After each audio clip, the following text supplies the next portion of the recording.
Everybody good? How's your health-wise, everything? Good? Okay. All right. When do these boats start? Okay. Oh, yours is on the 23rd? Oh, okay. Do you want to leave the place for later? Guy in the light blue shirt, I just talked to him. He lives off Jake. Here for work, yeah. Leave it alone.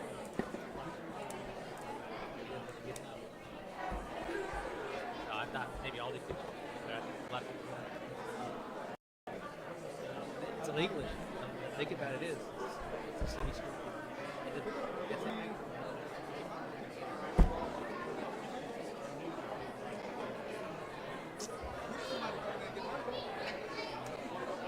Right, you know what I mean? There you go, problem solved. What's the might as well throw a skate park in there. What are you doing?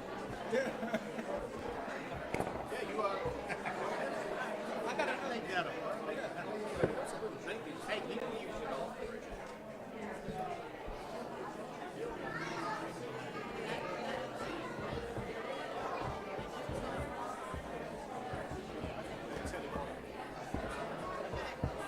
Yeah, I think it'd be fun.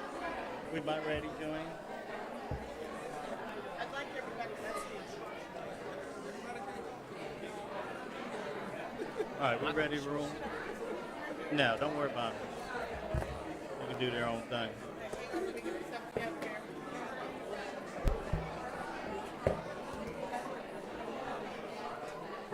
You ready? Yeah, I see that.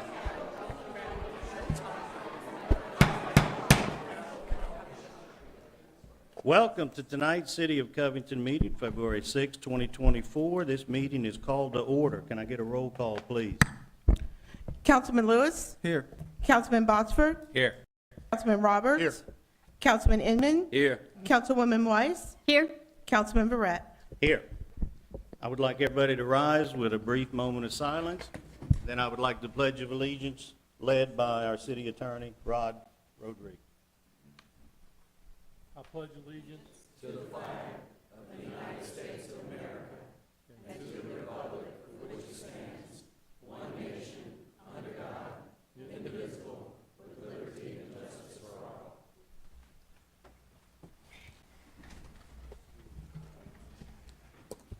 First item on the agenda, I could not be more pleased and satisfied to see so many people in our community come out and wish Diane Weiss the ability to join us on this city council.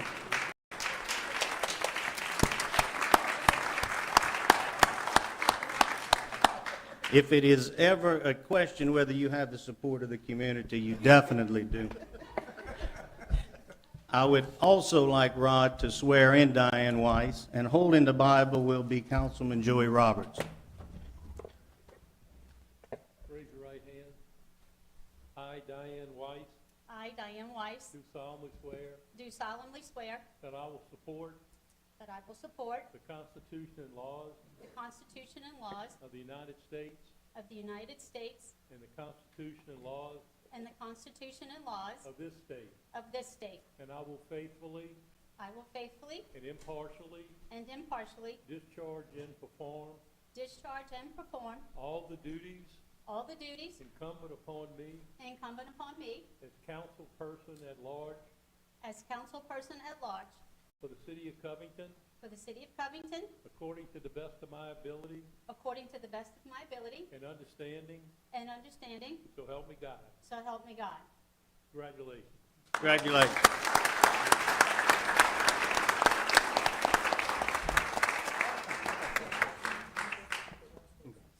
Thank you. Thank you for such a warm welcome.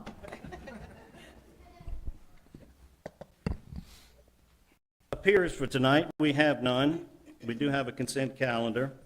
The regular meeting minutes are of January 9th, 2024, with special meeting minutes of January 23rd, 2024.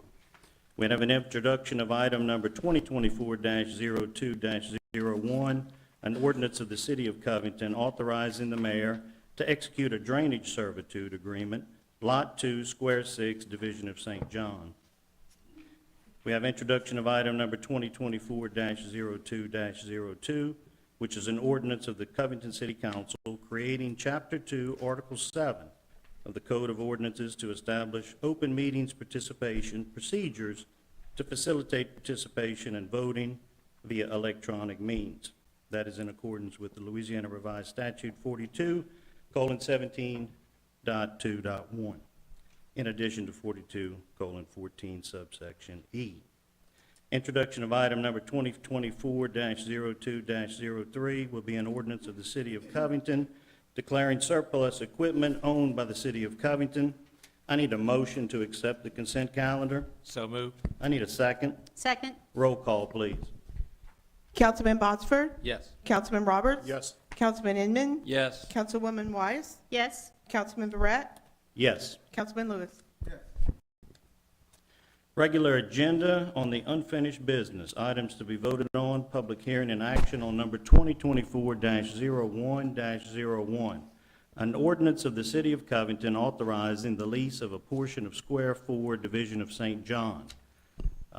This is the ordinance requesting that a portion of Square 4, Division St. John, as the City of Covington is the owner of the Ox Lot, situated within there. There's a building constructed partially on the Ox Lot. It's situated in Square 4. It is used commercially. It has been used commercially for the last 50 years. The commercial improvements encroach on the Ox Lot. The owner of the building desires to make certain improvements, including that portion which encroaches on the Ox Lot. This is a simple lease where the City of Covington is desirous of leasing the said land and a portion of the Ox Lot, subject to encroachment to facilitate the improvements proposed by the owner. Do we have any public comment? Seeing none, do we have any council comment? I'd like a motion to close the public hearing. So moved. I'd like a second. Second. I need a motion to adopt, Motion to adopt. and I need a second. Second? Roll call, please. Councilman Roberts. Yes. Councilman Inman. Yes. Councilwoman Wise, Yes. Councilman Verret, Yes. Councilman Lewis. Councilman Botsford. Yes. New business, resolution number 2024-09, a resolution of the City of Covington Council appointing Mike Gilly as the District E appointment to the Covington Board of Adjustments to fill an unexpired term.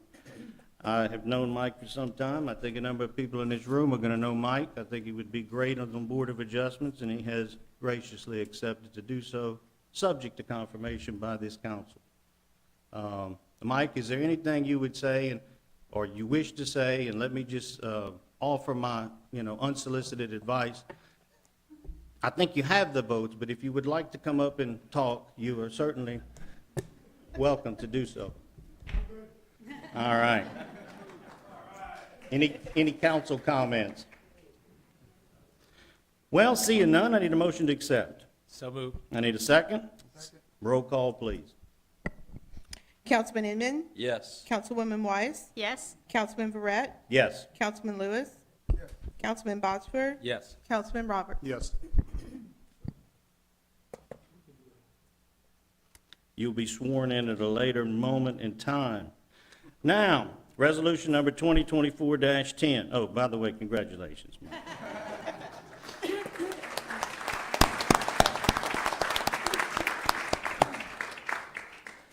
Resolution number 2024-10, a resolution of the Covington City Council amending a typographical error in ordinance 2023-27. Councilman Lewis. All right, I'm gonna pass this over to Mr. Rod. If you'll recall, at the last meeting, we adopted an ordinance revoking some alleys and streets in the footprint of Pine View Middle School. This was to accommodate the school's intent to subdivide the property into one lot and to construct certain improvements on the school grounds. When I typed the ordinance, I inadvertently swapped the number of a square, and this is to correct that typographical error. I know why Peter Lewis asked you to speak then. I did it. Any comments from the public? Seeing none, any council comments? I need a motion to accept. So moved. And a second? Second. Roll call, please. Councilwoman Weiss, Yes? Councilman Verret, Yes. Councilman Lewis, Yes. Councilman Botsford, Yes. Councilman Roberts. Councilman Inman. Yes. That brings us to an item for discussion. Property owners Renee and Jennifer Frederick have requested to enter an unconstructed right-of-way for construction of a driveway. These improvements to the portion of the unconstructed South America Street would be in the way of gravel, drainage, grading, et cetera, to be approved by the city engineer, the Public Works Department, Fire Department, the city builder inspector before any work is performed. The question appears that there is possible objection to the use of a portion of the unconstructed right-of-way as a driveway entrance. What the proposed resolution would be is approximately 20 by 240 feet of the unconstructed right-of-way, as is depicted on the Land Serving LLC, which was provided to this council. So I thought it would be better to have a discussion, a community discussion on the issue, and by all appearances, that was probably a pretty good idea. So I will ask Mr. Frederick to come up first and to tell this council and to inform the public as to just exactly what he may or may not be asking for. That's correct. All right. And can you give your name and address I will. for the record? Yes, sir. Renee Frederick, my wife Jennifer Frederick, we live at 830 South New Hampshire Street in Covington. Lifelong Covington resident, if that matters. But I guess we're here. I'm glad I didn't wear green. So I wouldn't be lumped in with the opposition here. This started as a very, very simple request. We purchased our house in 2020. Our plan was to reconnect it to South America Street when we bought it. We have an entrance from New Hampshire. We have a right-of-way through our neighbor's yard, but we wanted to have another access. So we went to our city councilman for District E, Mark Verret, and we discussed the issue. And we submitted it to the city. It was an application. It wasn't a big project. It's not a big deal. It's some dirt work said. It's dirt work and gravel. And then this happened. We have diligently tried to resolve this amicably. I didn't know that there was a tennis court that they had built in the middle of the street. I didn't know that when this started. And apparently that is the crux of furor, is this tennis court. I have met with them, with their lawyers. I have told them, and my understanding is that as a contiguous landowner to this right-of-way, it's a city street. It's a public city street. I'm not trying to get access or build a driveway. I'm trying to just extend the street. So I told them, I said, look, I don't care about that tennis court. I'm cool with the tennis court staying there. I have no problem with that. That did not calm their angst. So here we are. And I think Councilman Verret, put this on as a discussion item appropriately because, I've talked with most of y'all, I believe, and kind of told you our position. This is so simple. I can't believe that it's turned into this. We're not trying to do anything other than access a street, which everybody in Covington does. The comments that I've heard in meeting with them is that I have 5 boys, and they're going to be driving one day, and they're worried that my 5 boys are going to drive down the street just like everybody else's children drive down the street. This is an area known as Favreville. I think all of y'all are familiar with it. And it's been treated by the people living back there as private, but it's not.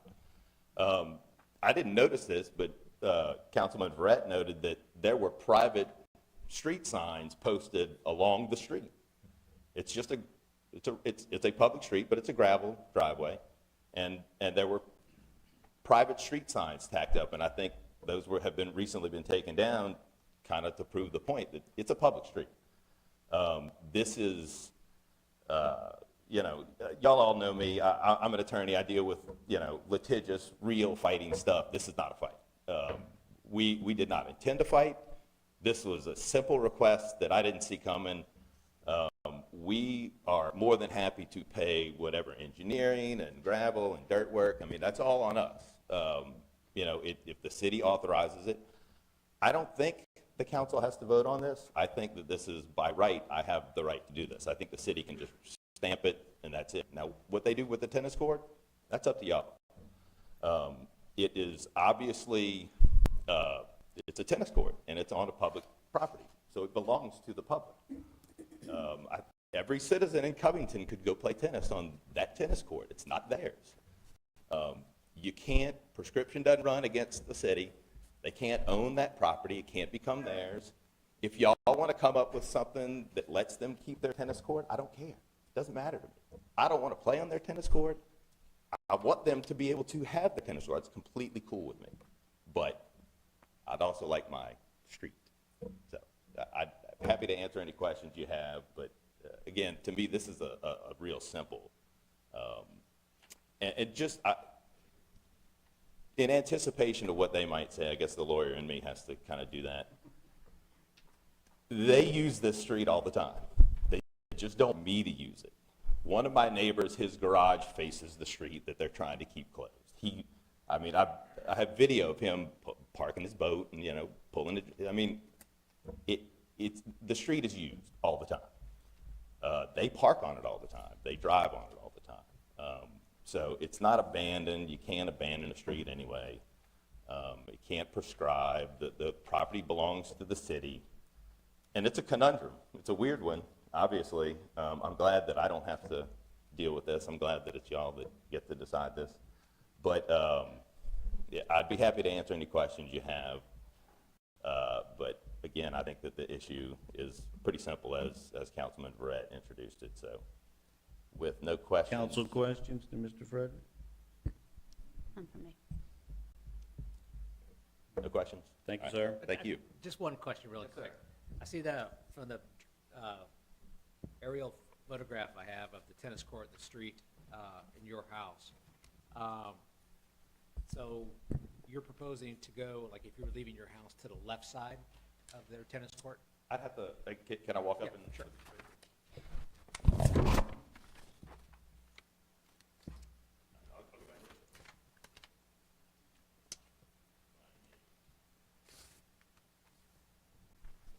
Okay, I see me. Okay, so ask the question again? So from your house, if you were to go down South America, you would have to go to the left for your road that you want to put in? No. It's from, like, straight out from my front porch. Okay. It just goes straight out, and however the engineers, I mean, there's a big city street there, so it's pretty wide. Okay. And so wherever an engineer would tell us to put this gravel to help the drainage, and I have some pictures. I guess I don't need to show them to you, but there are some. I mean, the way that this is currently set up, this creates some drainage issues for them and for me. Like, it holds water behind that berm that's there, and then it pushes it all, and it runs real fast across my current driveway. So we would be able to certainly improve the drainage that is in that area with some dirt work and some gravel and stuff. So, but no, if you leave my house, you just go straight. Okay. Because my house used to be the end of Favreville. It was the last house in Favreville. It was a Favreau house built in, 110 years ago or something like that. Okay. So it used to connect. I don't know when, I guess whenever that tennis court was illegally built is when it was not connected. The survey that's part of the city council packet is from Mr. Murphy. That's what you're referring to? Well, he was asking me about the aerial photo. Oh, okay. Yeah. All right. But yeah, that survey that Mr. Murphy did, he's the one who did that for us when we were going through the application process. Obviously the city, that was a part of the application, and he's the one who pointed out, hey guys, there's a tennis court in the middle of the street. Has there been a submittal to the city for a permit or a right-of-way or anything along those along Yes, those my lines? wife, who usually knows the answers to those things, confirms that it was submitted, and I think that that's when, because I talked to whomever the clerk is that stuff gets submitted to. I spoke with her, and then it was right kind of 2 weeks after that you and I spoke for the first time about it. And I think it is important for those, I don't know that anybody in this room is not familiar with the area, but there, you know, we have an unconstructed right-of-way of South America. That's number one. I don't think there's any doubt about that. The second part is that in the middle of the unconstructed right-of-way is a tennis court. There are areas of South America Street that are being utilized, and I think you know, this has created somewhat of an issue for everyone, frankly, that we have portions of the city that are undeveloped, we have portions of the city that are developed, right? And we have a lot of areas that we want to remain the same. And so when somebody asks for something, it causes a lot of consternation. So that's why I want a discussion item. I think this is very fruitful for you to explain what exactly it is, because I have people calling me and texting me, and so do these other council members, of what is it that we're doing here? You know, are we developing South America Street? Is someone requesting the city to demolish the tennis court and pave it?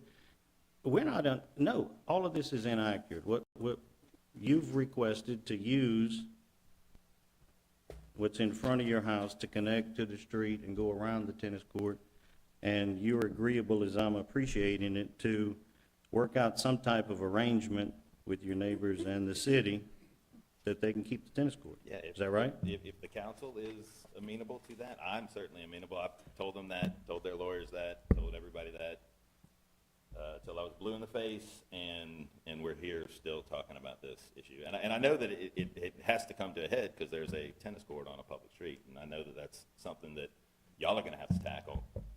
Thankfully, I don't have to tackle it. I don't, to me, I don't care if the tennis court stays there or not, doesn't matter. And then I'm not asking for that. My application did not seek that. I'm happy to go around the tennis court. I'm happy to do whatever makes this throng of angry people who are my neighbor. You know, I didn't expect this. I thought if I went to my neighbors, and I didn't even think anybody would say anything. I thought, who cares? It's 60 feet of gravel. And it caused all this, so. But I appreciate your time. Thank you for letting me speak. No, thank you. And I'll be happy to talk to any of y'all at any time about any of this. So thank you. So Thank you. I have one question for Rod, the city attorney. Being that this is brought to our attention, and to my knowledge, the street has never been revoked throughout history. Also, with the knowledge that we have now that there is a tennis court in a city street that's not revoked, what is the legality of that? Well, you are correct. We generally find that streets are dedicated by the filing of a plat. We do find a plat filed on behalf of America Street. We have looked diligently for any action by the council which would have revoked America Street, which we don't find. The general rule is that you can't prescribe against the government, which means there's no acquisitive prescription against government property is the general rule. So the general rule would be the street remains open. The policy of the city historically has been that if you have a municipal street that is undeveloped, in other words, it has not been constructed nor maintained by the city public works department, we do not allow anyone access through that dedicated but unopened street without the consent of the council.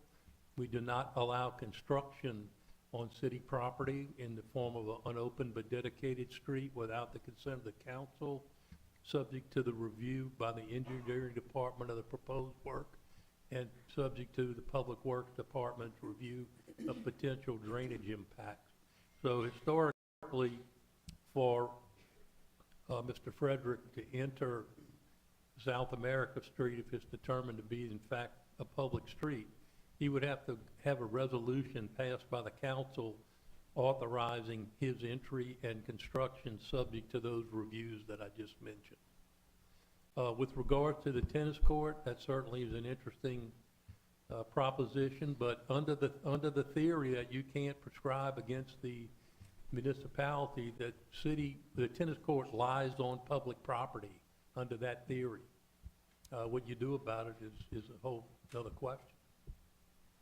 So if the street was ever to be, say, we came to a conclusion and said, we're not gonna have this access, and then the Fabreville people can keep their tennis court, so we'd have to revoke that street in order to make it, quote, legal. Well, I mean, the tennis court's been there for 50 years, as far as I know. I mean, it's never been,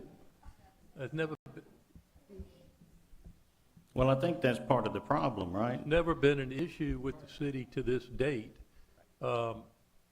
But, yeah, I mean, that is certainly another option for the people living along along America Street in Fabreville. They could petition to revoke the whole street and buy it for the city. We certainly entertain numerous petitions to revoke streets. If all the adjoining property owners file a petition, they're entitled to have the council vote on their petition to revoke the street, and under our current ordinance, they would buy the street from the city based on an appraisal. That's just another option. Thank you. My understanding of that issue is that I would have to consent to that as well, because I'm a contiguous landowner. So, it's my I right. strongly disagree with that position because he does not front on the area to be revoked. There's a gap between his property and where the street physically lies. If that's what the petition is for, they can cut him off by revoking a portion of the street. But again, that would be within y'all's purview, how much you revoke. And they couldn't revoke what I touched. Is that's what you're saying? Well, I disagree with that too, because normally to determine what is being revoked, it's the people that front on the area of the street from the center line to the external right-of-way. He doesn't have any property along the street per se, which under what is normally considered to be the appropriate petitioner for revocation. It's on the sides of the street, not where the street dead ends. Well, that may be for another day in a different building. Let me say this so that the public understands. I've had umpteen meetings with lawyers, residents. It seems to me that we do have what I would refer to as a little problem with the tennis court being right in the middle of a right-of-way. It also seems to me that there's going to be a lot of people who are going to want to speak, and I'm going to certainly allow that. Please keep it to 3 to 5 minutes. I just want everybody to kind of recognize the fact that there is an opportunity here, whether somebody wants to take it or not, to come together and have some type of joint resolution to this. Now, whether that is pie in the sky or whether it's wishful thinking, but I think that's the purpose of this discussion as well, frankly. It has raised some interesting questions. And I will tell you right now, I'm concerned about how this is going to have ramifications for the rest of the city. And I think that that's something that maybe a lot of people hadn't thought about. So with that being said, I want somebody else to speak. Thank you. If they so wish to speak and be recognized, please step forward, give us your name, your address, and let Good us evening. know. Yes, thank you, Councilman. My name is Sims Favreau. I live at 1904 Palmer Avenue in New Orleans, and I'm here representing Favrowville LLC. I'd like to speak to you all, obviously, on this issue. Obviously, there are a number of things that Mr. Frederick said that we disagree with in terms of him saying this is a simple matter, et cetera. But first of all, I have to point out to the council that we find ourselves at a significant disadvantage here. We have hired local counsel to represent us on this matter. A gentleman, some of you all may know by the name of Paul Marone, and he was unable to be here tonight. And when we first were notified that this item would be on the agenda for tonight, Mr. Marone notified the council that he would not be able to be here today and asked if this discussion could be postponed until a time when he could be here, and that was denied. So we're at a distinct disadvantage not having our local counsel, who we've paid good money to bring up to speed and to represent us on this issue, not be able to be here tonight. First of all, I point out, second of all, I point out that this property in question is located in Council District E, and it's my understanding that at the moment, there is no council person in office representing District E. We understand that Mr. Verret has now stepped in the position of an at-large council member. So we do not even have at this point, unless you all can tell me I'm mistaken, a city council person with whom we can consult, a district council person with whom we can consult on these issues. So we're at a disadvantage there. Thirdly, we're at a disadvantage because as a result of all this, we have hired an expert on real estate law and on title law to represent us on these issues. And we've gotten some significant information from him on this that has a direct bearing on this situation, and he was not able to be here either. So having said that, what we would really like to do is ask that this entire discussion be postponed until such time as we can have our attorney, our expert, and a city councilman with whom we can confer on these matters. And we would like to, we see no reason this all has to be even discussed tonight. So since we are at a distinct disadvantage, I'd like to ask the council to consider postponing any further discussion on this until such time as we can have a councilman, our attorney, and our expert here. Well, I'm not quite sure that was an argument for a position, but I will tell you this, I've had multiple meetings with Paul. This is a council that sets an agenda. It's somewhat, I always try not to get myself in trouble with my language, but to say you're at a disadvantage when I think the vast majority of this room came to speak on it might be, well, a little hard to believe.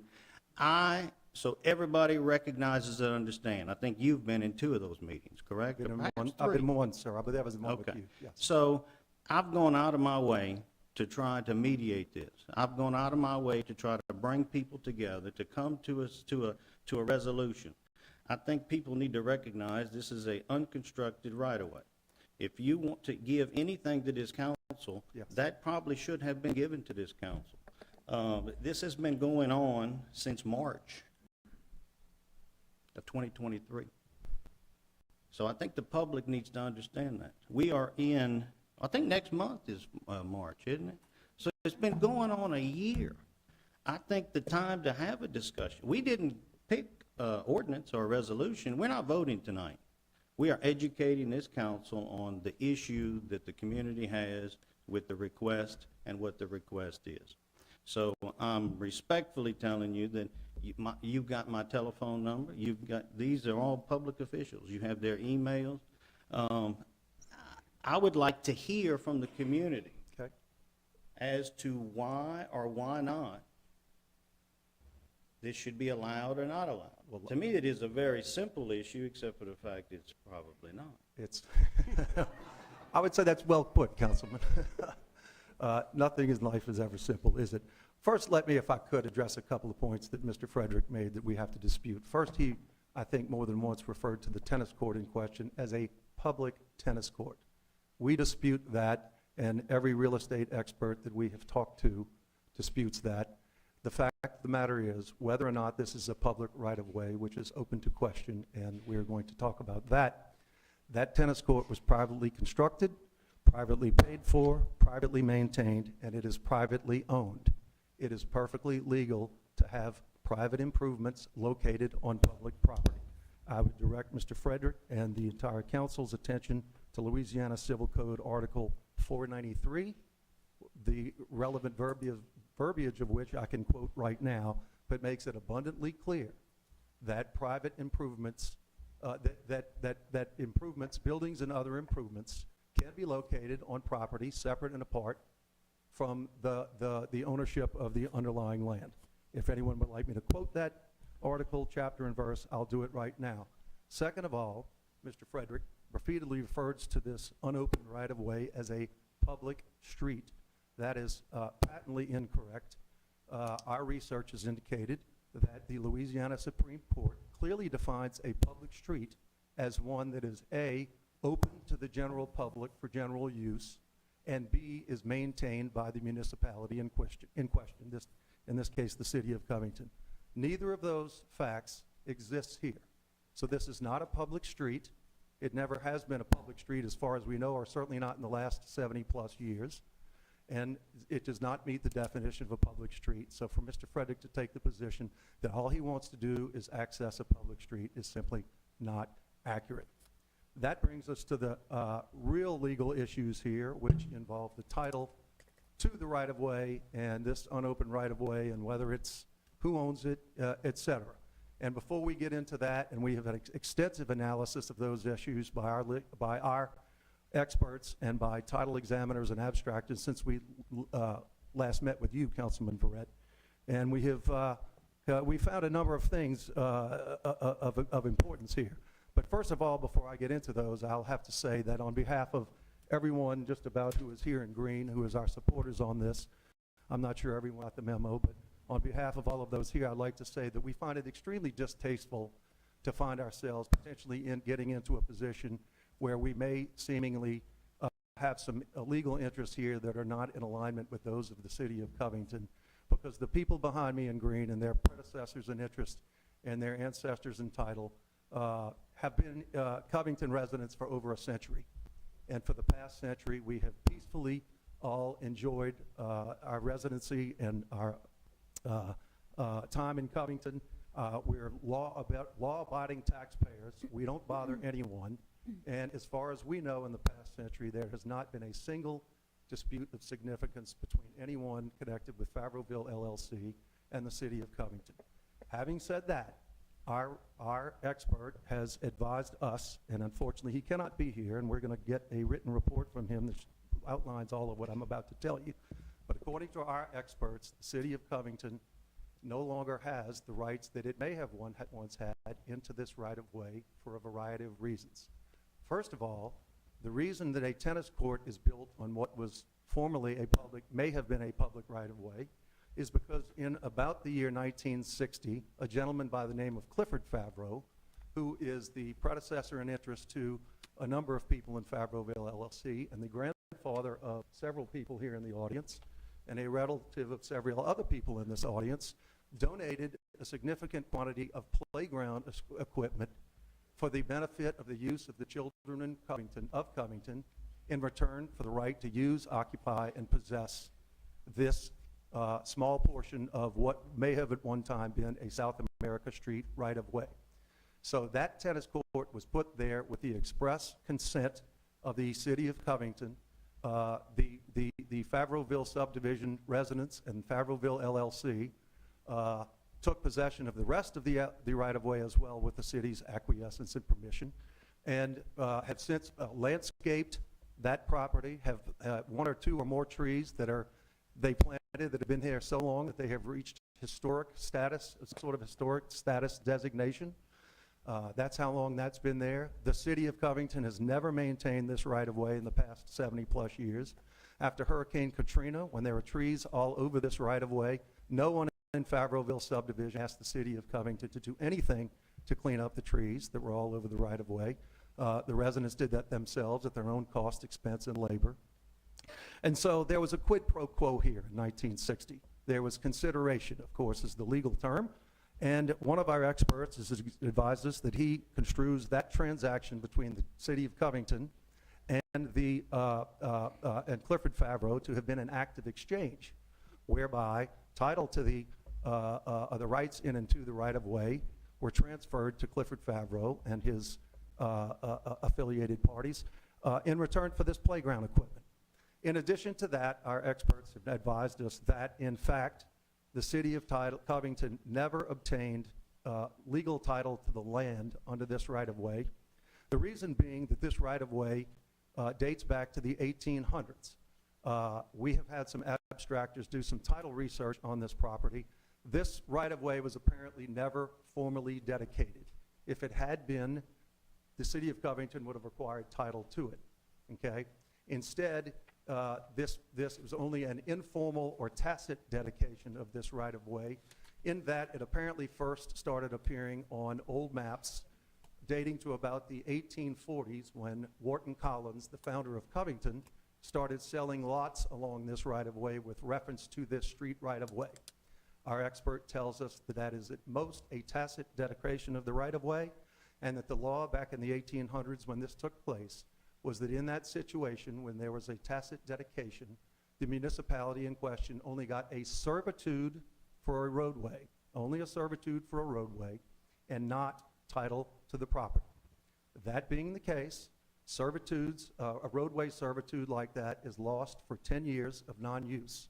In this case, it has been at least 64 years and possibly in excess of 70 years since the city of Covington has had any sort of possession, control, done any maintenance. There's been no maintenance on that right-of-way in that 60 or 70-plus years. And our experts advise us that any rights that the city may have had have been lost by the city on that basis alone. In addition, our experts advise us that under this set of facts, where the city of Covington clearly acquiesced in the building of this tennis court for 60 or 70 years, that's been there openly and notoriously, is no secret that it's been there, and that the city of Covington explicitly allowed the subdivision residents to landscape what may or may not have been one time a roadway, to plant trees and to maintain this roadway and possess it and occupy it at their own expense, that clearly the city has evidenced an intent to abandon this particular part of the right-of-way. So therefore, there are quite a few legal issues here in terms of the city's right to grant Mr. Frederick a driveway across this right-of-way. There is, I must point out too that I know Councilman Verrett, you indicated that this could have ramifications all over the city of Covington in regard to other unopened right-of-ways, but I point out this does seem to be a somewhat unique set of facts. I'm not sure there are other rights-of-way around Covington, unopened rights-of-way, where anyone has donated property to the city of Covington in return for a right to use a right-of-way. I'm not sure how many other rights-of-way, unopened rights-of-way in Covington have been used and occupied by third parties for an excess of 60 or 70 years.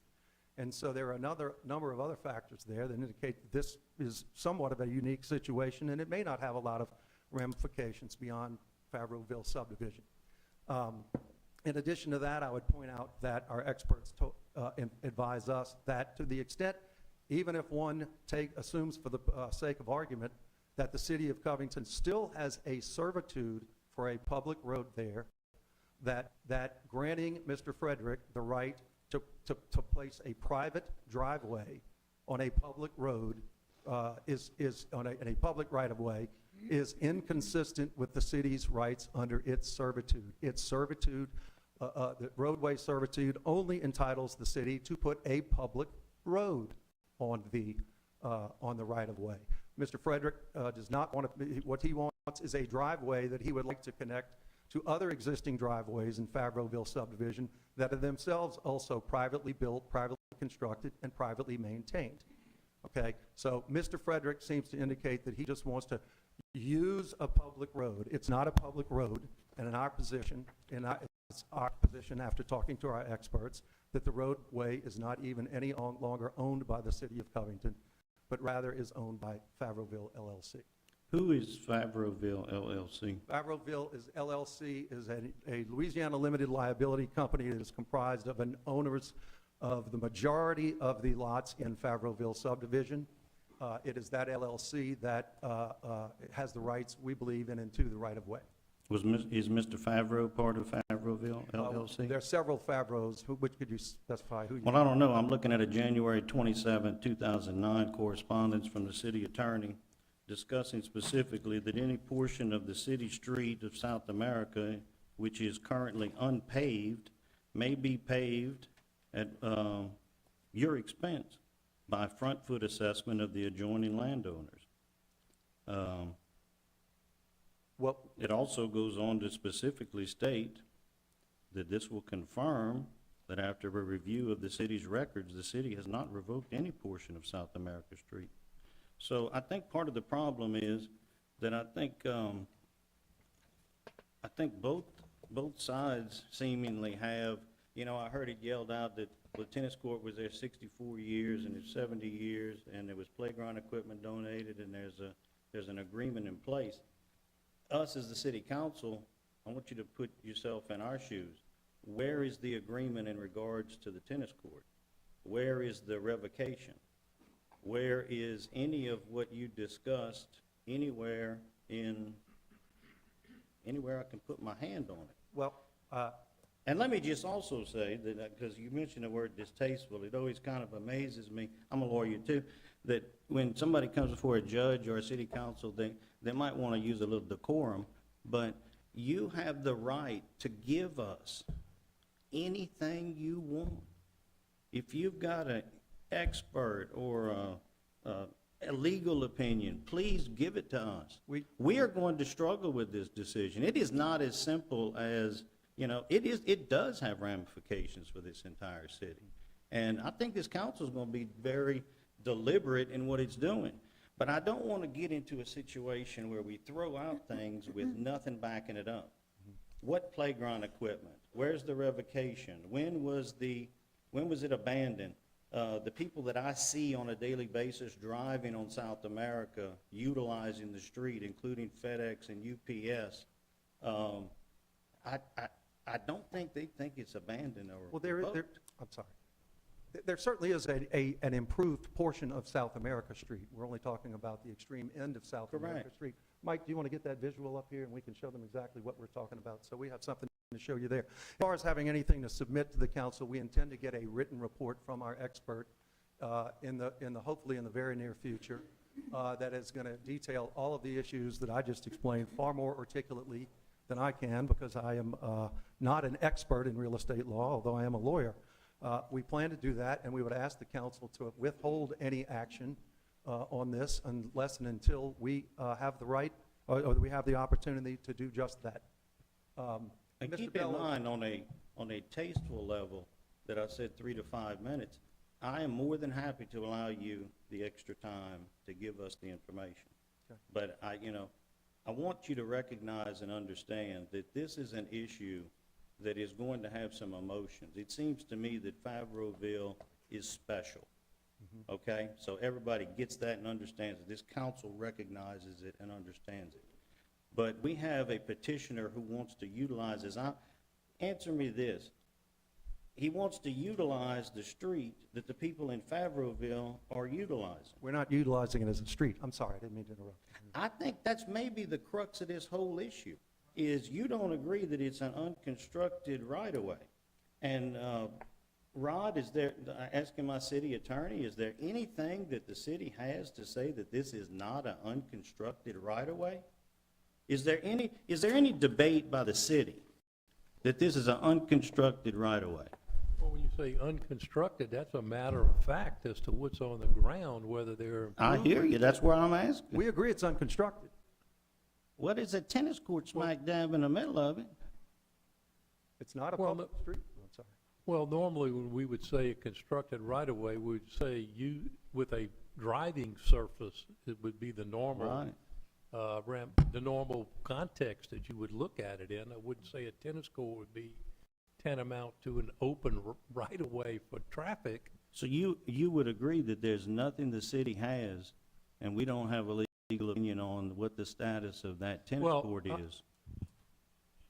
It's my understanding from speaking to Mr. Marone that their experts are going to provide me with some jurisprudence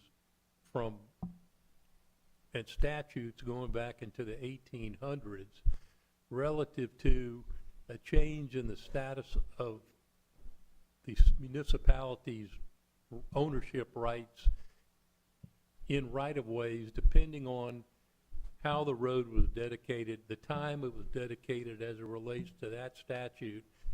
They've advised me that it's their opinion that the jurisprudence has indicated that the law has changed 3 times since the 1830s, up into what was originally civil code articles has been codified into the revised statutes. I haven't looked at that. I don't know any detail on that.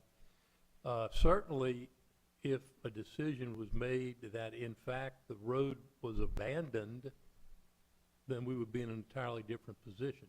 I'm stating that the general rule is that the road is dedicated by filing of a plat. The filing of the plat indicates government ownership as a road dedication, and that you cannot prescribe against the municipality. In other words, if you built a fence and took in 40 feet of a 60-foot right-of-way, I don't care if the fence was there for 200 years, the city can make you tear it down because you cannot adversely possess against the government. Their position is not necessarily approaching the abandonment from a possessory type thing. In other words, the location of the tennis court is irrelevant to their legal argument. Although it may be a factor in evidencing the city's intent to abandon the road, it's my understanding that their position is more attuned to the time of the dedication, what the law at the time of dedication indicates that the city acquired, and that if in fact the city acquired a right-of-way in lieu of ownership, then perhaps that right-of-way can be abandoned in lieu of ownership, which you don't lose. I don't have the answer to that tonight. So let's keep in mind, let's keep our eye on the ball, right? No one has come in here, to my knowledge, and asked that the tennis court be torn down. No one has come in here to say that, that the street has been revoked. The conversation tonight is, as far as I'm concerned, why or why not allow Mr. Frederick to access his property by putting some gravel down for 20, 40, 50 feet? I think that's the issue. This is for another day, and it may be very well in another building. Yours might be in another building. And for those of you who don't know what I'm talking about, it's the 22nd JDC. I'm not in a position, and I don't think this city's in a position to have done the research as to why or how or what's going to be done. I'm just trying to give you some simple, friendly advice that let's stick to the conversation of Mr. Fredericks, because at the end of the day, that's what's coming down the pike. The city's going to have to deal with that. Or does it? Or can there be some arrangement, compromise, to allow everybody to recognize the reality of this is a very unique situation? If I could make a couple of points in response to what you just said. First of all, I believe you characterized in terms of sort of excuse me, I'm paraphrasing as I recall it, that Mr. Frederick has a simple request to put a few feet of gravel to connect his property to South America Street. What Mr. Frederick is asking to do is to connect to existing private driveways owned by several of the individuals here in this room. Those driveways themselves are privately built, privately maintained, and privately owned. I think that's the issue. Yeah. I'm not aware of, is that what you're asking for? Are you asking to go on their private property? Because I didn't think it was. Nope. So I think we need to, right, to the unconstructed right-of-way, correct? But- So I think that's the issue. I think you're arguing, I'm just trying to get this flushed out, is that it's not an unconstructed right-of-way. You don't agree with that. You agree it's private property, and it's been researched from 1745 that it's not. And that's a slight, but that's kind of where I'm going, is y'all are not going to agree that it's public, That's- unconstructed, That- correct? Based on what our experts have advised us. That's what I think the council needs to hear, because I think at the end of the day, that's the question we've been asking. And so what Mr. Frederick is asking is to connect to existing private driveways that do partially cross the unconstructed right-of-way that we're talking about, or former right-of-way as it may be. Those private driveways, again, there are maintenance costs there. Those are privately built, just like the tennis court, and privately owned, even though they may arguably, if you argue that the city of Covington still owns this right-of-way, they're private roads.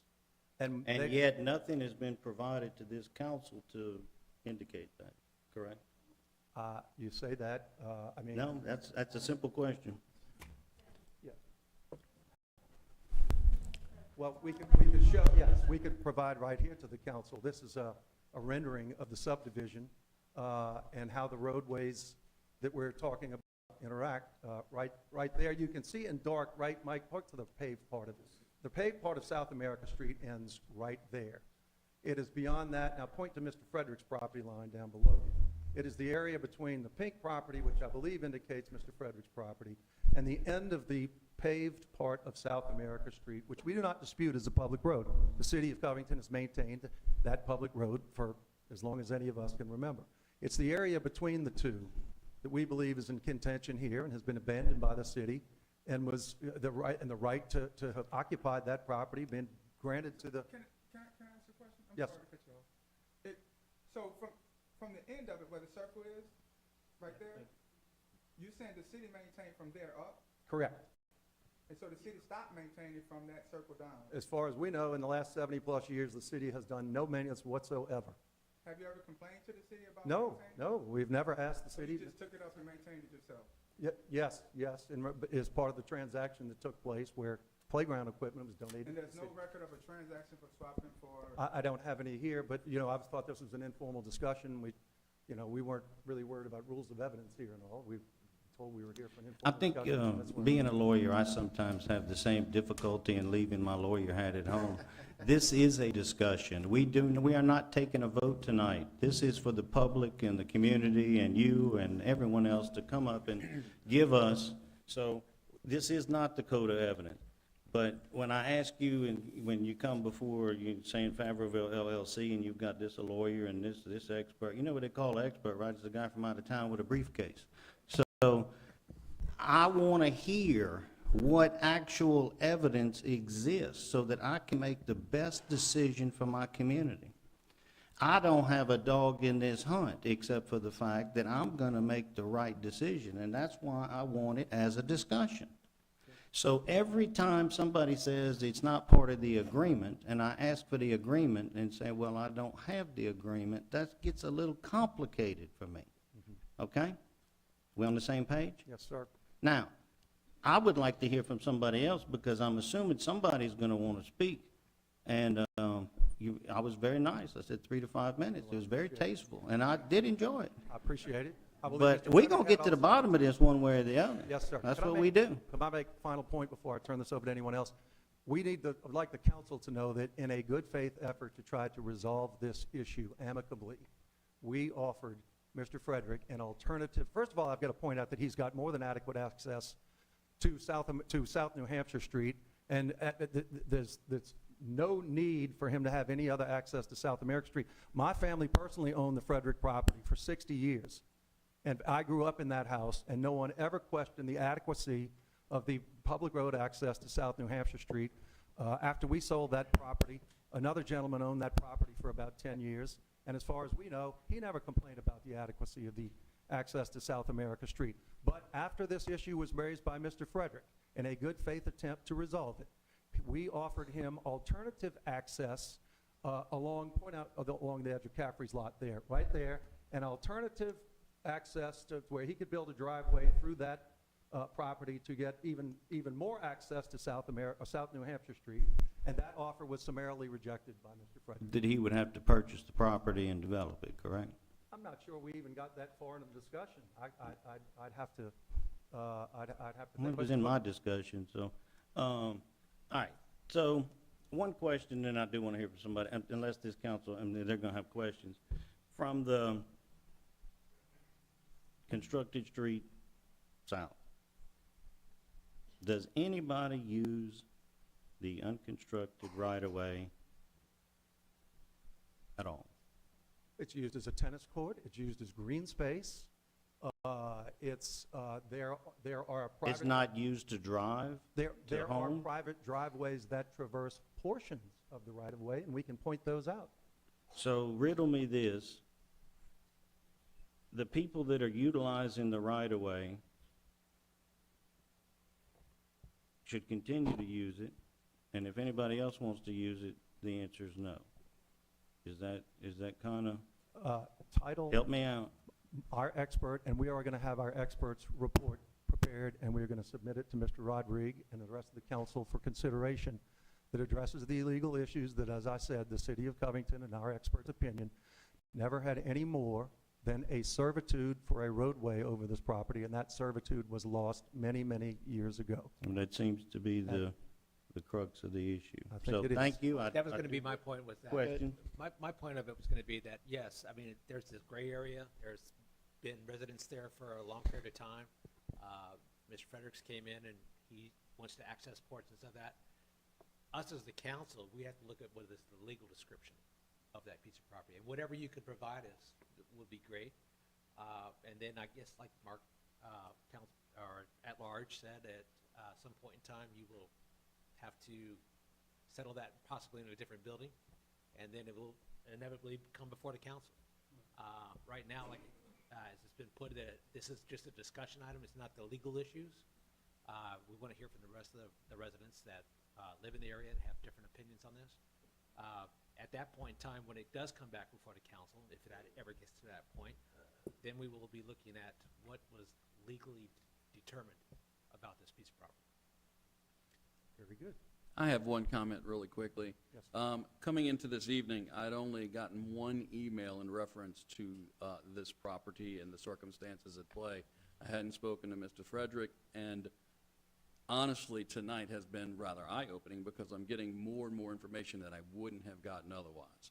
So I would actually like to thank Mr. Verrett for this public comment, because without it, I'm trying to make a decision in blind, and that would be unacceptable. So thank you for your time, and thank you for Mr. Frederick's time. So, Thank you. Thank you. Would anyone else like to address the council? Mr. Murphy?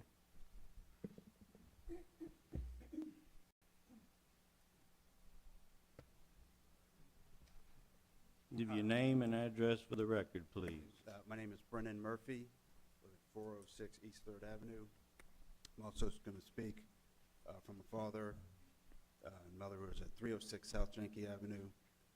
My father, who is a Louisiana licensed civil engineer and land surveyor, wanted me to remind the council about what went on with the ox lots not all that long ago, where businesses in good faith, without donating camp equipment, whatever, built onto the ox lots and were using the public right property that, wait, what was the word I'm looking for? That was privately constructed on private property. The city went in under Riker Taldano as the city attorney and had all that removed. The city reclaimed its property because you cannot prescribe. The public cannot take the private property. Excuse me, the private property cannot be taken. I'm not saying this right. I can't just take the public property. That's the bottom line with that. Now, someone mentioned something about trees. Well, the Fredericks have a tree in the middle of New Hampshire. The city, you know, planting a tree on public property doesn't make it yours. Also, they were mentioning driveways. Every driveway connects to a public right-of-way. I've yet to see one. Working with my father, who's a land surveyor, I've yet to see a driveway that didn't connect to a public right-of-way somehow, in some fashion.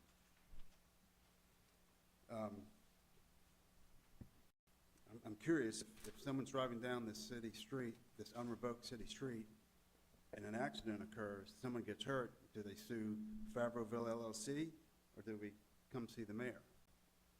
You know, that's something, you know, to be considered.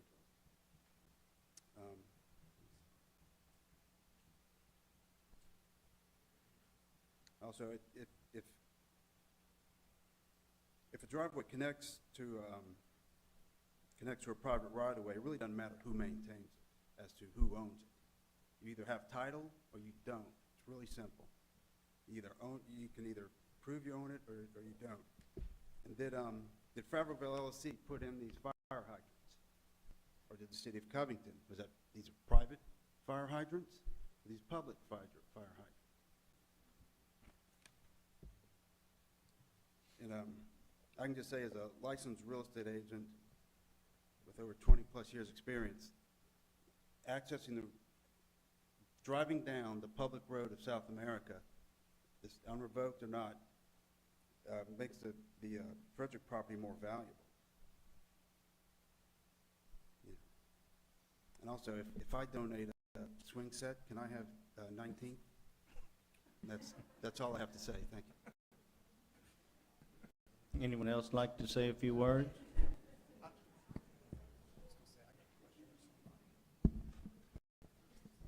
Hi, my name is Michelle Favreau Murphy. I have a house at 812 South America Street, right by the tennis court. I've got my sister and my brother. We're the ones that have the What was your address? 812 South America Street. And it's next to the tennis courts? Correct. So it's a public address that's on the tennis courts on the street? Like, how do you have an address if it's private property? Like, so if South America Street stops, and then it's private property, and there's houses that go along that, your address is 812. 812 South America Street. Correct.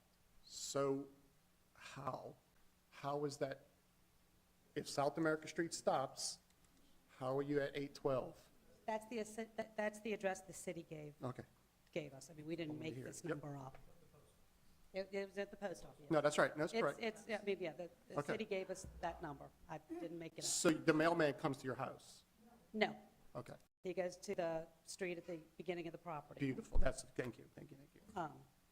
So I just want to make sure that y'all understand that what we're talking about from where that tree was, where the end of it was, is a gravel road that my sisters and my brother and I, we gravel it, we take care of it. And if I'm not mistaken, part of that gravel is on our property. So it actually does drive on our property. Not the whole thing, but it is just to make it fit. We are part of that property. So if they do access that, they actually will be driving onto our property. So I just wanted to make sure that y'all understood that portion of it. Any questions for me?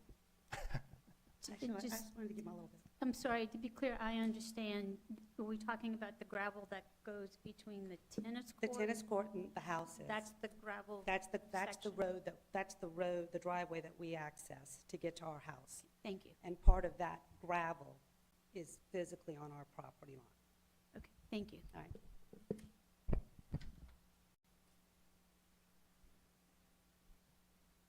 So good evening. I'm Helen Newman, 605 South America Street. Notice I am not in green.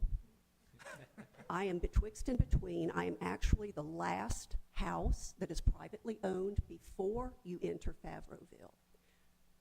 I am probably the most directly concerned on whether or not the extension of South America as a public right-of-way into Favreauville and through it to Mr. Friedrich's property, I am probably the most directly concerned. I am at the corner of 16th and America, where I've been for 15 years.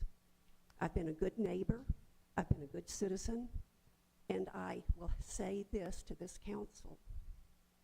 What happened over the 200 years that Covington has been in existence? Mayor Mark continues to remind us what a cool town we live in.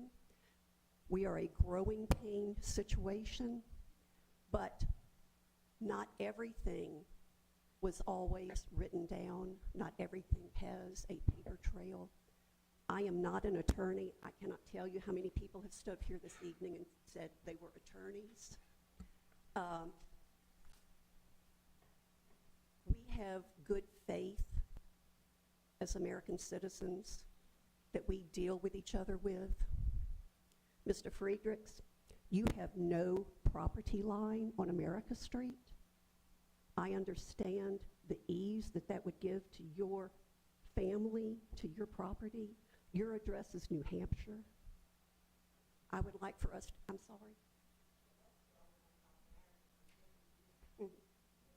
Thank you. So we all need to work together on what was and what is, because as Mr. Verrett mentioned, this will have ramifications. This town is filled with things like this, and they're all going to start popping up. And you do need to be thoughtful about how this directs, what direction the city of Covington wants to go in. So I have no way of saying yes or no, but I'm just saying that as a citizen and as someone who will hear cars, and I do hear cars constantly going in and out and around the corner, There is construction going on, and to be open, I was before you just a year ago on almost this same issue. Okay, and I just think that it doesn't end here. It will continue to go on. So be thoughtful and pay attention to where we want this city to go. So thank you. Thank you. Yes, ma'am.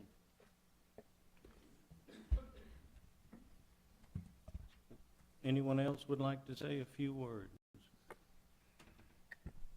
A few words. A few.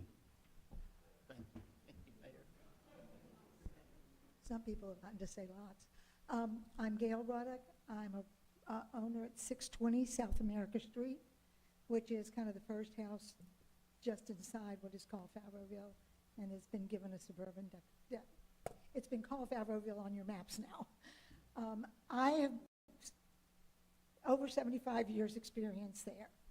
It has always been, there has never been any access further down than where the curve is. In all that time, and anecdotally, it goes much further back than that, to 1915, that the family has been utilizing that property. There are numerous children who run back and forth on that property. And it is the addition of potentially 7 extra cars going down that road as residents, as well as delivery and so on, when there's another access for them to use, is pretty scary. You know, the kids are used to enjoying the green space over there, the freedom that they have over there. And to increase the people driving there, particularly individuals who do not have a direct contact with family, is a pretty scary thing to me. And I would also like to say that recently the city did put up a no through street sign. They put it up at 16th. I did pay to put something that reiterated that, because we have a problem with people who are trying to go to the 1000 block of South America Street, which is actually beyond where the Friedrich, those people are. And the GPS is saying they can get through and they can't. And then they turn around and they're mad. So, you know, the city did put that up. I did personally pay to put up something closer and to remind people that they couldn't get through, just to try to save safety. So anyway, and also, you know, as I say, the tennis court was moved with the city knowledge. The city has been very well aware of that tennis court since before it was put in. Thank you. Thank you.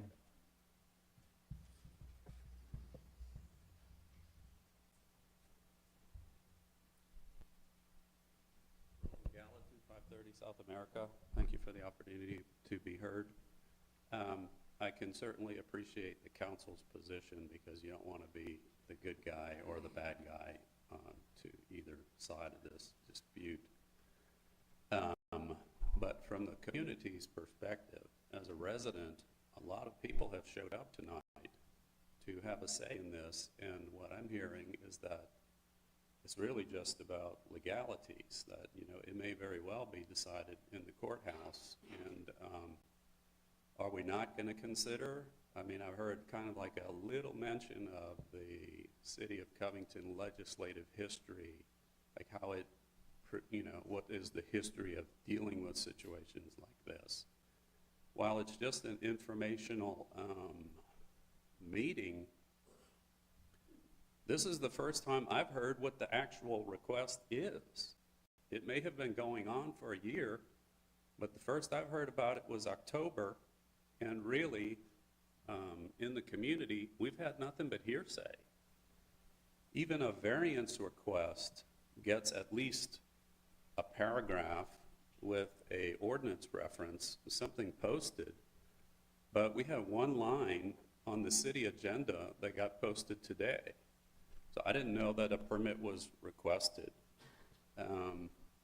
So even though this is just informal, it seems like the people that showed up, there should at least be a show of hands or something, that who's in favor of this or who's not. I mean, it's late in the evening and people came up here to voice their concerns. as a resident, I owe Mr. Fredericks an obligation to try to understand things from his perspective. And I'm trying, but I don't understand his perspective. And likewise, I think he owes me an obligation to try to understand things from my perspective. When I look at this, he has no stop sign from New Hampshire to his house and 250 feet to travel. And what he's asking for is to put 2 stop signs in his path and add 820 feet of windy gravel road to get to his house. I don't understand why. I mean, I'm a reasonable guy. I have the right to do so, so I'm going to do it. Well, I don't know. I guess that kind of stuff gets decided in the courthouse. I'm not going to be there, but as a resident, I would not like to see traffic increased in front of my house. I don't think that's unreasonable. Does anybody want to see traffic increased in front of their house? So would the council at least ask people for a show of hands, since people showed up tonight? Show of hands for what? Who's in favor and who's? Well, this is, I have to I think the green keep is doing kind this of to a show of myself. hands. Yeah, I think you've raised your hand. The very first speaker thought it was extremely distasteful to have a community meeting so we could discuss this. And that was my point on putting this on the agenda. This is a discussion item. We're not voting on anything tonight. You were all invited to come, and if you didn't think that we all knew that there would be a pretty good turnout, you're not giving us credit. We talked to everybody we could talk about to say, come on out and discuss this. Nothing's being determined tonight. It's not a binding. It is a discussion item. I'm sorry. Back to the point you were making, no one, I said that, no one really knew what the heck he was asking for. I've heard all kind of different crazy things. So this is what tonight is about. This is my and this council's offering to have a discussion. What does he want? What is he asking for? And is it a good idea or is it a bad idea? And what are the legal ramifications? And I can tell you that the city attorney has already told us very clearly that there's going to have to be some legal looking at this, right? So no one is taking your rights away. No one is trying to pass something on the side. There's no permit in the works. There's no all of these scary things going on. We want to hear from the community why or why not should your neighbor be allowed to access what we deem or what has been told to us as an unconstructed right-of-way. But that's my point. It seems like the community is not being heard. It seems like the community is being dismissed, and it's going to boil down to legalities. And I understand that. That is what's going to end up happening. But you did mention early on that there's some legislative history about how Covington handles these situations, and it seems like on that point, the community that has showed up tonight that's their weight. That's their input.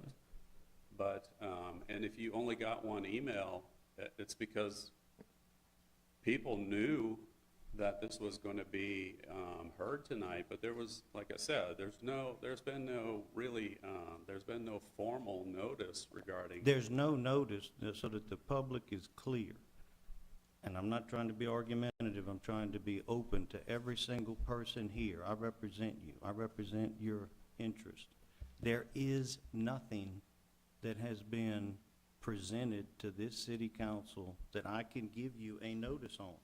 There is not an ordinance. Fair enough. And I think that's probably what you were looking for. There's no resolution. There's no ordinance.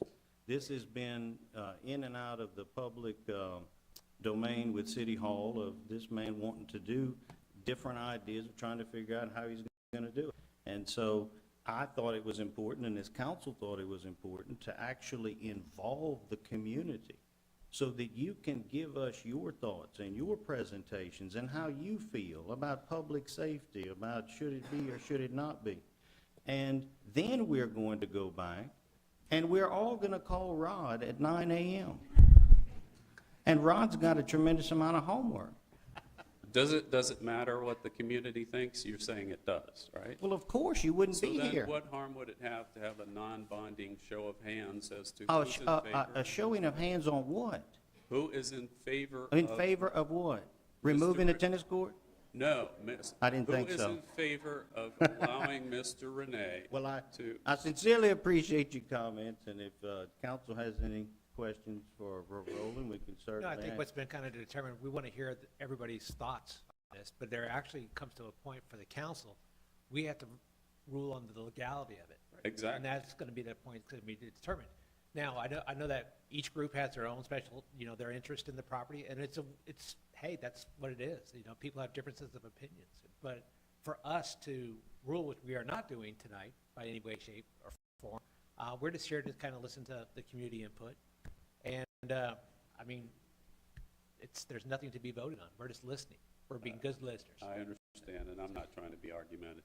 So far, you've heard two people in favor of Mr. Frederick's extending South America Street, and you've heard of two people who are opposed and one person neutral. So based on that,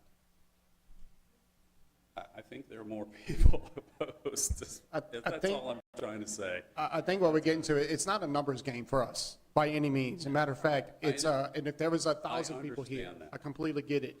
I think what we're trying to say is, let's simplify the situation and say, if there's an expert, and if there's a lawyer, and there's legalities that need to come with this, they need to bring that information to Rod. We need to consult Rod to see what the city stance is on this, and then we need to make a decision after that.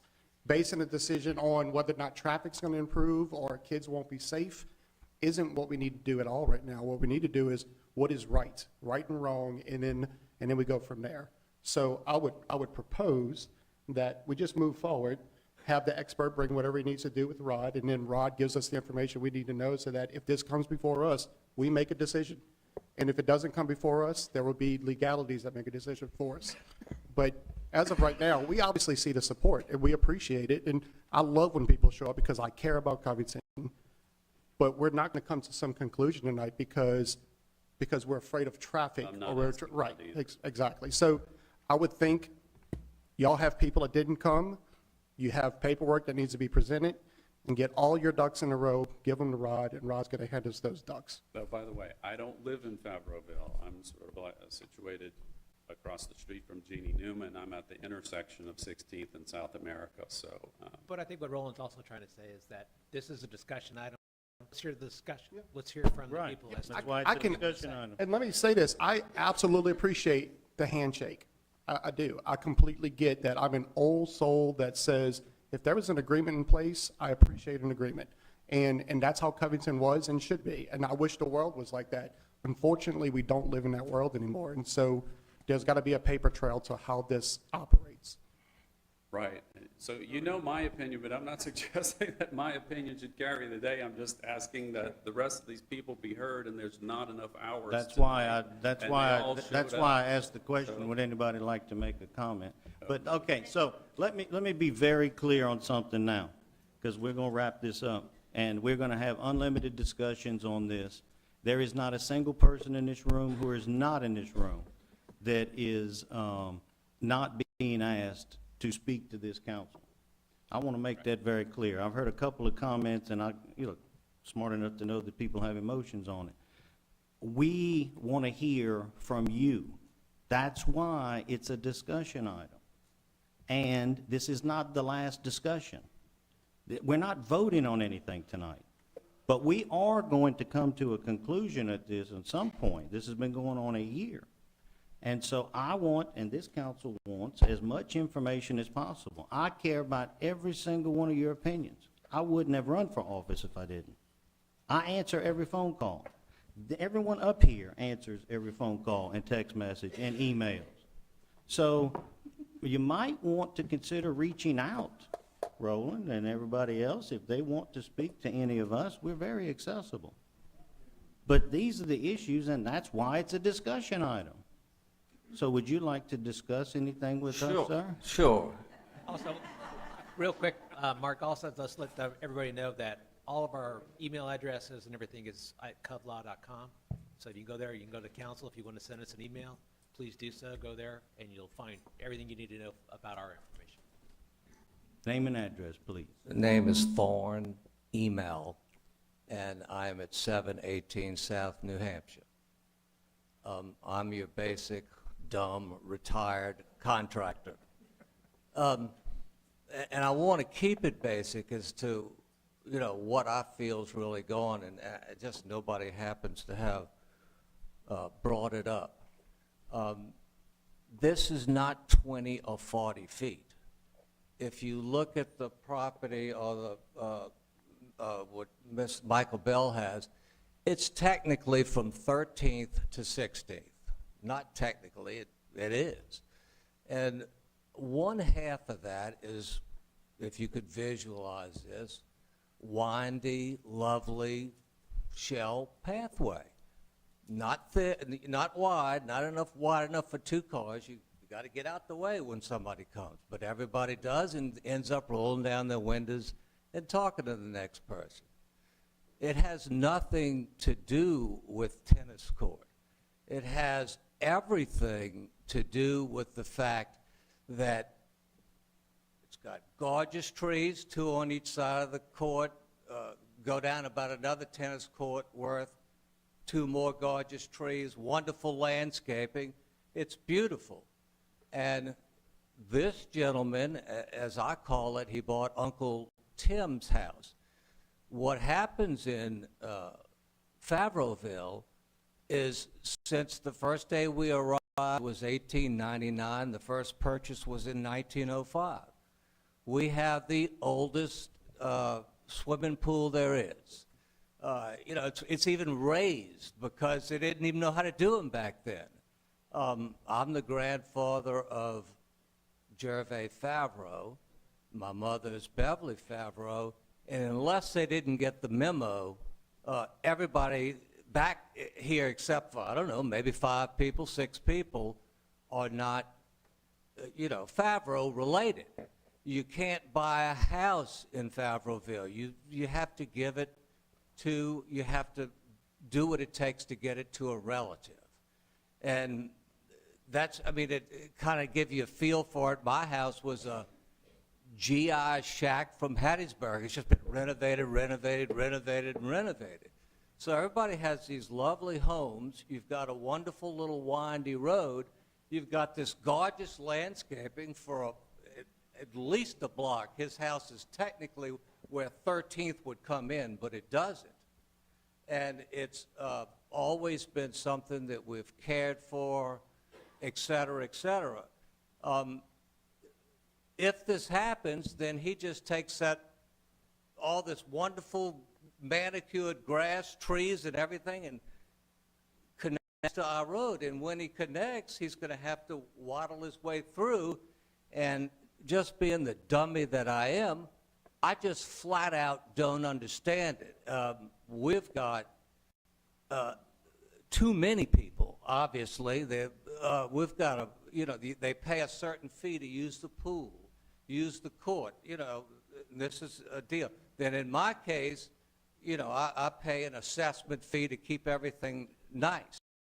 And they've got 14, 15, whatever it is, and we're building 3 more houses out there. And it's very awkward to me, and I'll keep it basic, to try to figure out why a guy can't drive 200 feet and be on South New Hampshire. So we, as probably in the LLC and the people that pay for this, we've got 70, 80 people that all of a sudden help one guy and his family, which, you know, that's one person against what would add up being probably 80 families, but only 15 houses there right now. But all these other people pay to be a part of this, and it just confuses me to death why, and I'll back up what was said by Roland, you know, why does this guy want to come and just cut into this, you know, it's, in other words, he's just, you start at South New Hampshire, and it dead ends at his house. where South New Hampshire would be, so I guess we'd have to build a road straight to his house and do a block and a half worth of gravel road, and then he comes waddling through the neighborhood. It just confuses me as to why this needs to be done and why he can't go 200 feet to South New Hampshire like everybody's done for 125 years. So, I'm just trying to throw in my basic on it as to very confusing why it even is being brought up to me. So I'll, leave it at that, but, I mean, it's beautiful. Thank you. How about one more?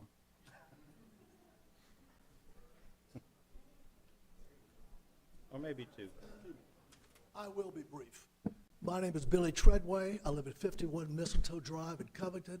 I am not a Favreau, but I spent a great portion of my life growing up there. My question is really addressed to Rod. If I understood what you said earlier, if everyone that has the address on South America Street, which this gentleman apparently does not, petitions to have that street revoked, whether it's legal or not, whether they still have access to it, would that solve the problem? You've got to remember that it's not an automatic thing. There's a statute that provides that property owners who adjoin a public street, if you can get 100% of the property owners fronting on the area to be revoked, Okay. they have a right to file a petition with the city, which is reviewed by the zoning commission. The zoning commission makes a recommendation to the city council, and the city council has within its power to pass an ordinance literally revoking the public dedication of the street. Historically, there was only one methodology to revoke a street, and that was if the government entity revoked the street, the ownership of the street automatically reverted to the adjoining property owners to the city line of the street. Good. Sometime probably in the 80s, as a result of, believe it or not, St. Tammany Parish having so many paper subdivisions, the St. Tammany Parish Police Jury was inundated with requests from developers to revoke every street in various paper subdivisions. That resulted in the St. Tammany Parish going to the Louisiana legislature and enacting special legislation that allowed them to charge for the street. If they chose to revoke it, the adjoining property owners had to buy the street. That enabling legislation was eventually adopted for the towns of Abita Springs, Mandeville, and Covington, so that now in 99% of the cases, what happens is if you prevail on the vote to revoke your street, the city has the street appraised, and the adjoining property owners literally buy the street instead of the old by default obtaining ownership automatically. Well, it sounds like that the only person that doesn't own property on that street is the gentleman who used to be back there. Yeah, I would say that it is the properties fronting on the street. I would not consider the street dead ending at his property, resulting in him having to be a petitioner. So it sounds like that's one way to resolve this without it going to court. Possible. Well, again, it requires legislative action, but if such a petition was forthcoming, it would have to be a vote on it. That's my question. Thank you all very much. Rod, I got a question.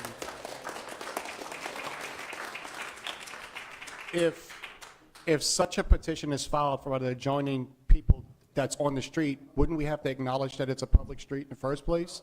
I certainly think that, yes, that would undermine their current Right, legal it'd position. be counterproductive. They would, by making the allegation that they're seeking to revoke a public street, they are de facto countering Acknowledging their it's a expert's yeah, right. argument that the street is already abandoned. So, And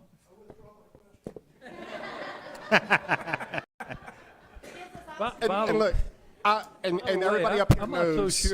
Everybody up here knows I'm that guy that'll ask all the questions. I have really, like Mark, and I have no skin in this game at all. I want to hear your input. I'm going to keep being devil's advocate on this because I need to know all the information there is. So I appreciate the question, absolutely, but that's what came to mind when you said it. Teddy, I'm sorry, go ahead, sir. Good evening, Teddy Barketing. Thank you for the chance to speak. And I second, again, for Diane's temporary position as council person, great lady and great choice. I have an interest on both sides. I've known the Frederick family for many years. I did not know Rene, but I certainly knew his late father and his mother today. They're fine family neighbors. And I've also known many, many Favreaus over the years. I'm here in green, not for that purpose, however. I'm here in green because I'm a money guy. And my wife and I own a home on West 11th Avenue for about 40 years, which had a block on the side of Monroe Street that was unimproved. It was a dirty, nasty, pothole-filled gravel road for many, many years. And I petitioned this, and my wife and I, Mary, petitioned the city to have that paved, asphalted. And I frankly don't remember whether that was Candace Watkins or Mike Cooper. But I was told three things. First of all, it had to be finished to city standards. And that is, it had to fit all the engineering requirements. Second of all, it had to be paid for by the residents. And third of all, it had to acquire 75% of the residents to approve it. And all three of those needed to be met. Now, I know this isn't the exact set of circumstances, but I don't know what the precedent is for that. And I'm not trying to put Mayor Mark on the spot in terms of who made those rules at the time or whether it was the discretion of the mayor at the time. But those are three very important elements, because if this has to be improved properly, because it either is a street or it's not a street. And if it is a street, it has to be done properly and it has to be paid for. And the people who are going to pay for it should have a substantial amount of voice in that. And there should also be a matter of cost benefit. And I understand legalities, I understand rights, I understand the need to be a people of, a nation of laws and not people. But there has to be consideration for whether this is a matter of need or whether it's simply to prove a point. And in that regard, I suggest to the council that I know that you have to be very considerate of the law, and the city attorney functions in that way in advising you, but I know that you also have a certain amount of discretion in execution of your duties, and that certainly should come into play, once again, in terms of cost benefit. We're not talking about a resident who is landlocked, who is being deprived to the right or access of his property. I frankly don't understand, and again, I'm not taking a position as a Favreauville resident or Mr. Frederick as the owner, but as a taxpayer, that I would like to know who would pay for it if you were to decide to do that. Thank you.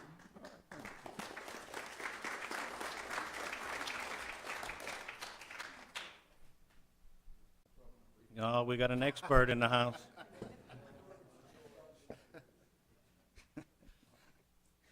My name is George Hopkins. I'm an architect and urban planner.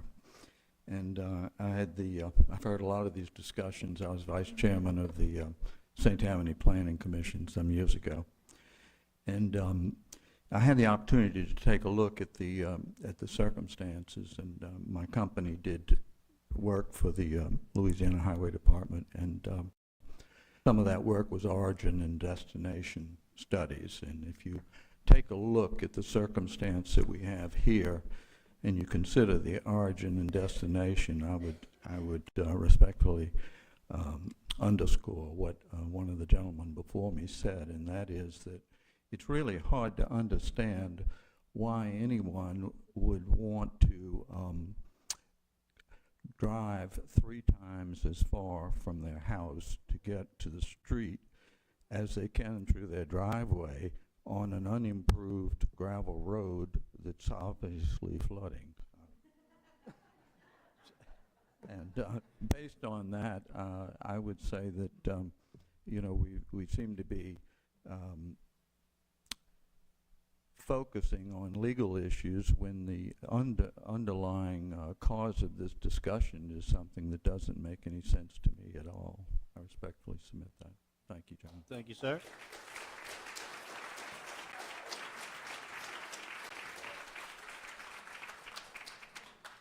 That was a lot of applause. Y'all want to end on a high note?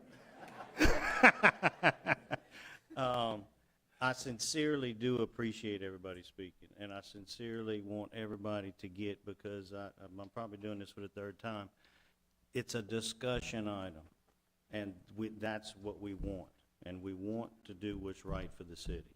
And each of you have an ability to contact each of these council members.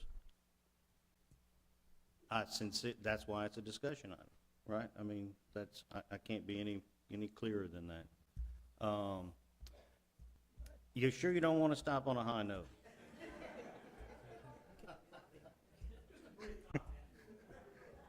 I'll try not to repeat things. First of all, Baldwin Reed, 616 South America Street. I'm currently building a house at that location. I could repeat a lot of what's been said tonight. I won't do that. But one thing I will say is what's the benefit to the city of Covington and its citizens to do this? Are we benefiting one man so that he can, for whatever reason, claim he's got an America Street address? Or are we trying to benefit the community?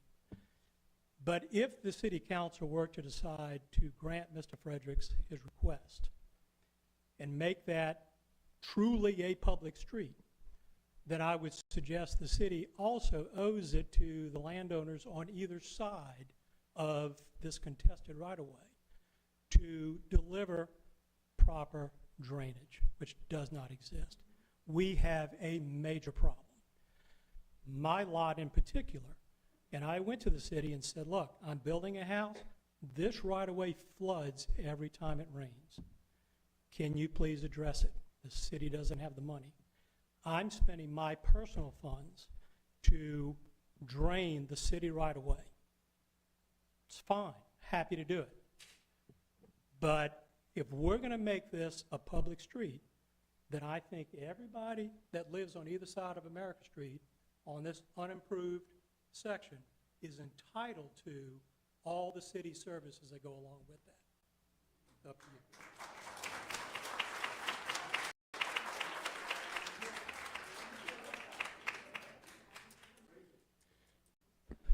Well, is it a city street? I think that's it for tonight, right?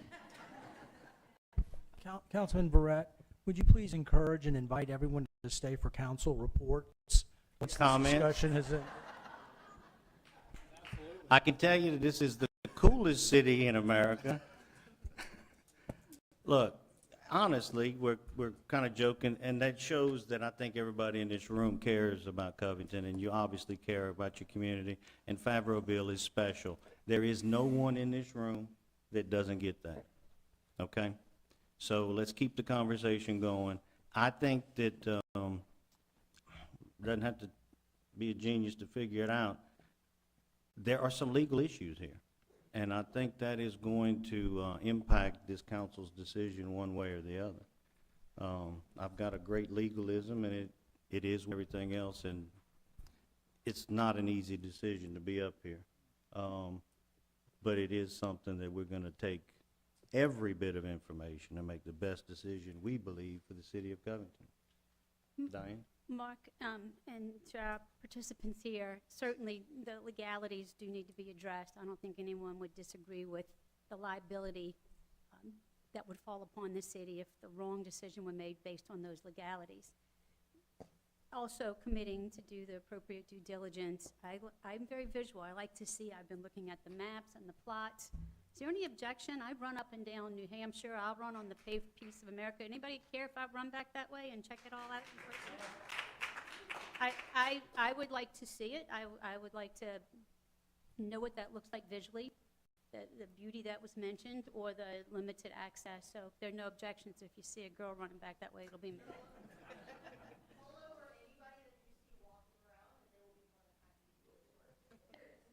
Thank you. Yeah, thank you. Just you know, I'm gonna come look. Thank you.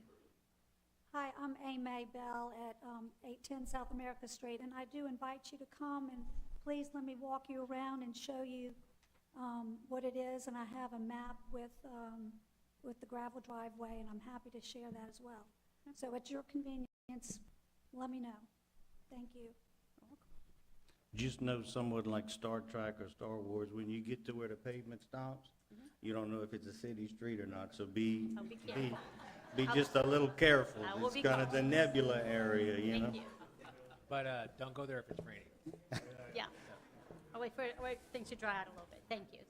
Well, thank you. Anyone else? Back to Roland's point, each of you will be notified. There is nothing that's going to happen without you knowing it. This was a discussion item. Feel free to contact the city attorney with your questions at any time.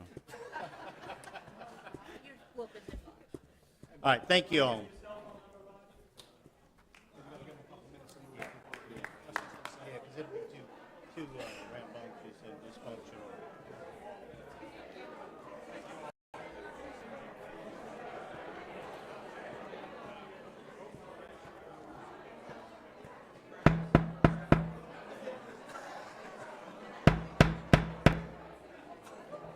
I might have failed to mention, we still have a council meeting going on after this.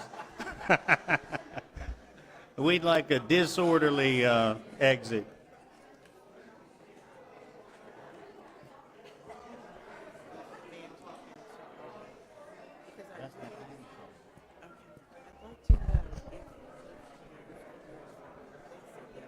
Mr. Gilly, you doing okay back there? You okay, just making sure. They left you by yourself.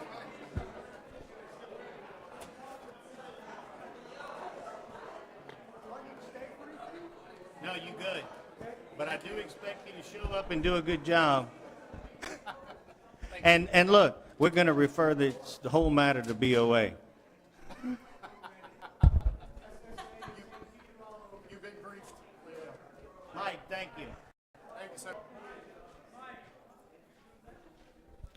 Well, that's right, he's got to do his own time. You have work to do.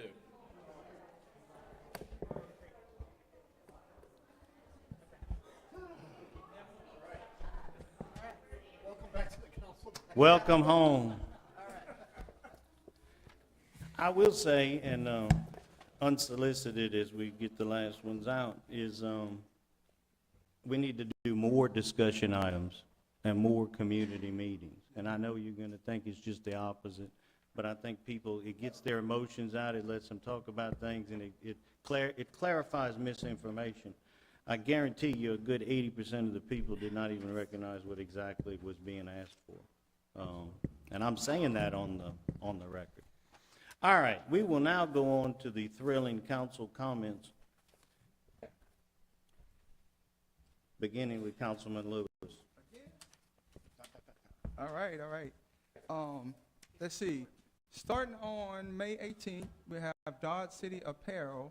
They will be hosting a fashion show right in District 8, 1345 North Columbia Street, Suite C.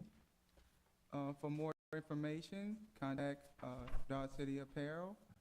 They're located right at the end of Mike's store, right on North Columbia Street, across from the fairground. Yeah, oh, I'm sorry. May 18th, from 11 to 5.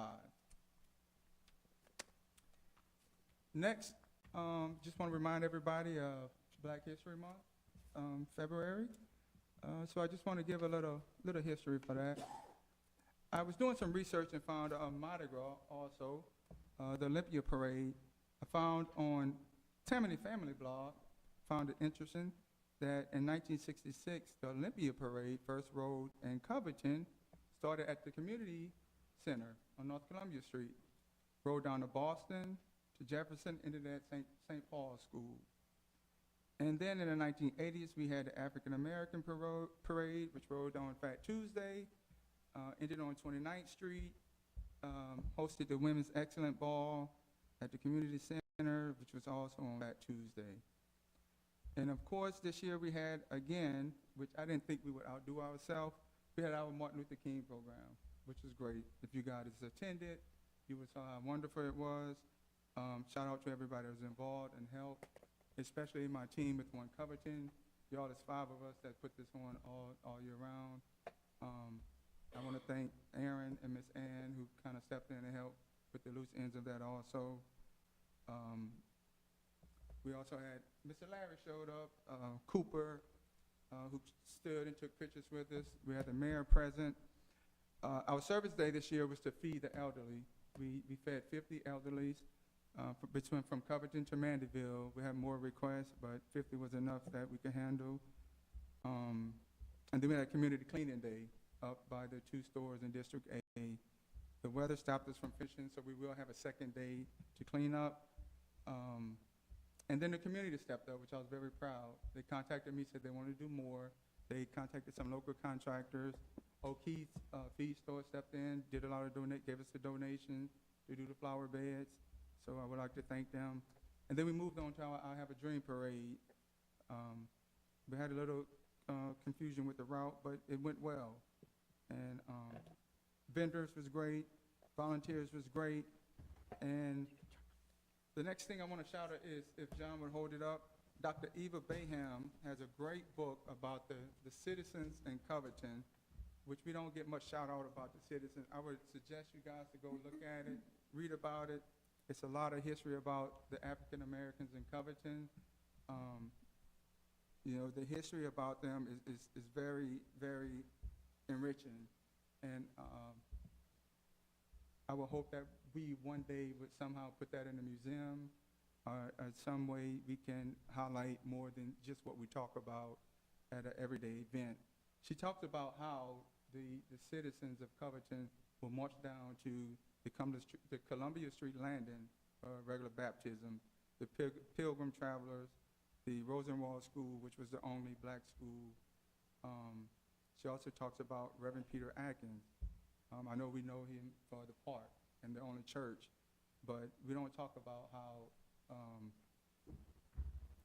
you know, there was crosses burned in front of his yard because of his activism, but he also went on to start the first credit union for African Americans because they were not allowed to bank in the city of Covington. He also started Regina Celli, which we know of, and Covington is very famous. Other things like, what I thought was very interesting she talked about was the founding of Covington. We joined Hawthorne Collins, and on July 4th, 1813, Mr. Collins, Jesse R. Jones, Jonathan Gilmore, and a lone African American known only by the name as Collins slave Tom stood at the fork of the Tefauconshire and Bugafly River. Is where they called the town Hawthorne, later renamed Covington, and this was proof that there was African American slaves at the foundation of the town Covington. Just some interesting facts about black history. That's it. Thank you, Councilman Lewis. Councilman Botsford. All right, first off, I'd like to wish our police chief, Mike Farrell, happy birthday. Today's his birthday. So, surprised he wasn't here. I was hoping he would be. He's probably out celebrating. But he's not drinking and driving.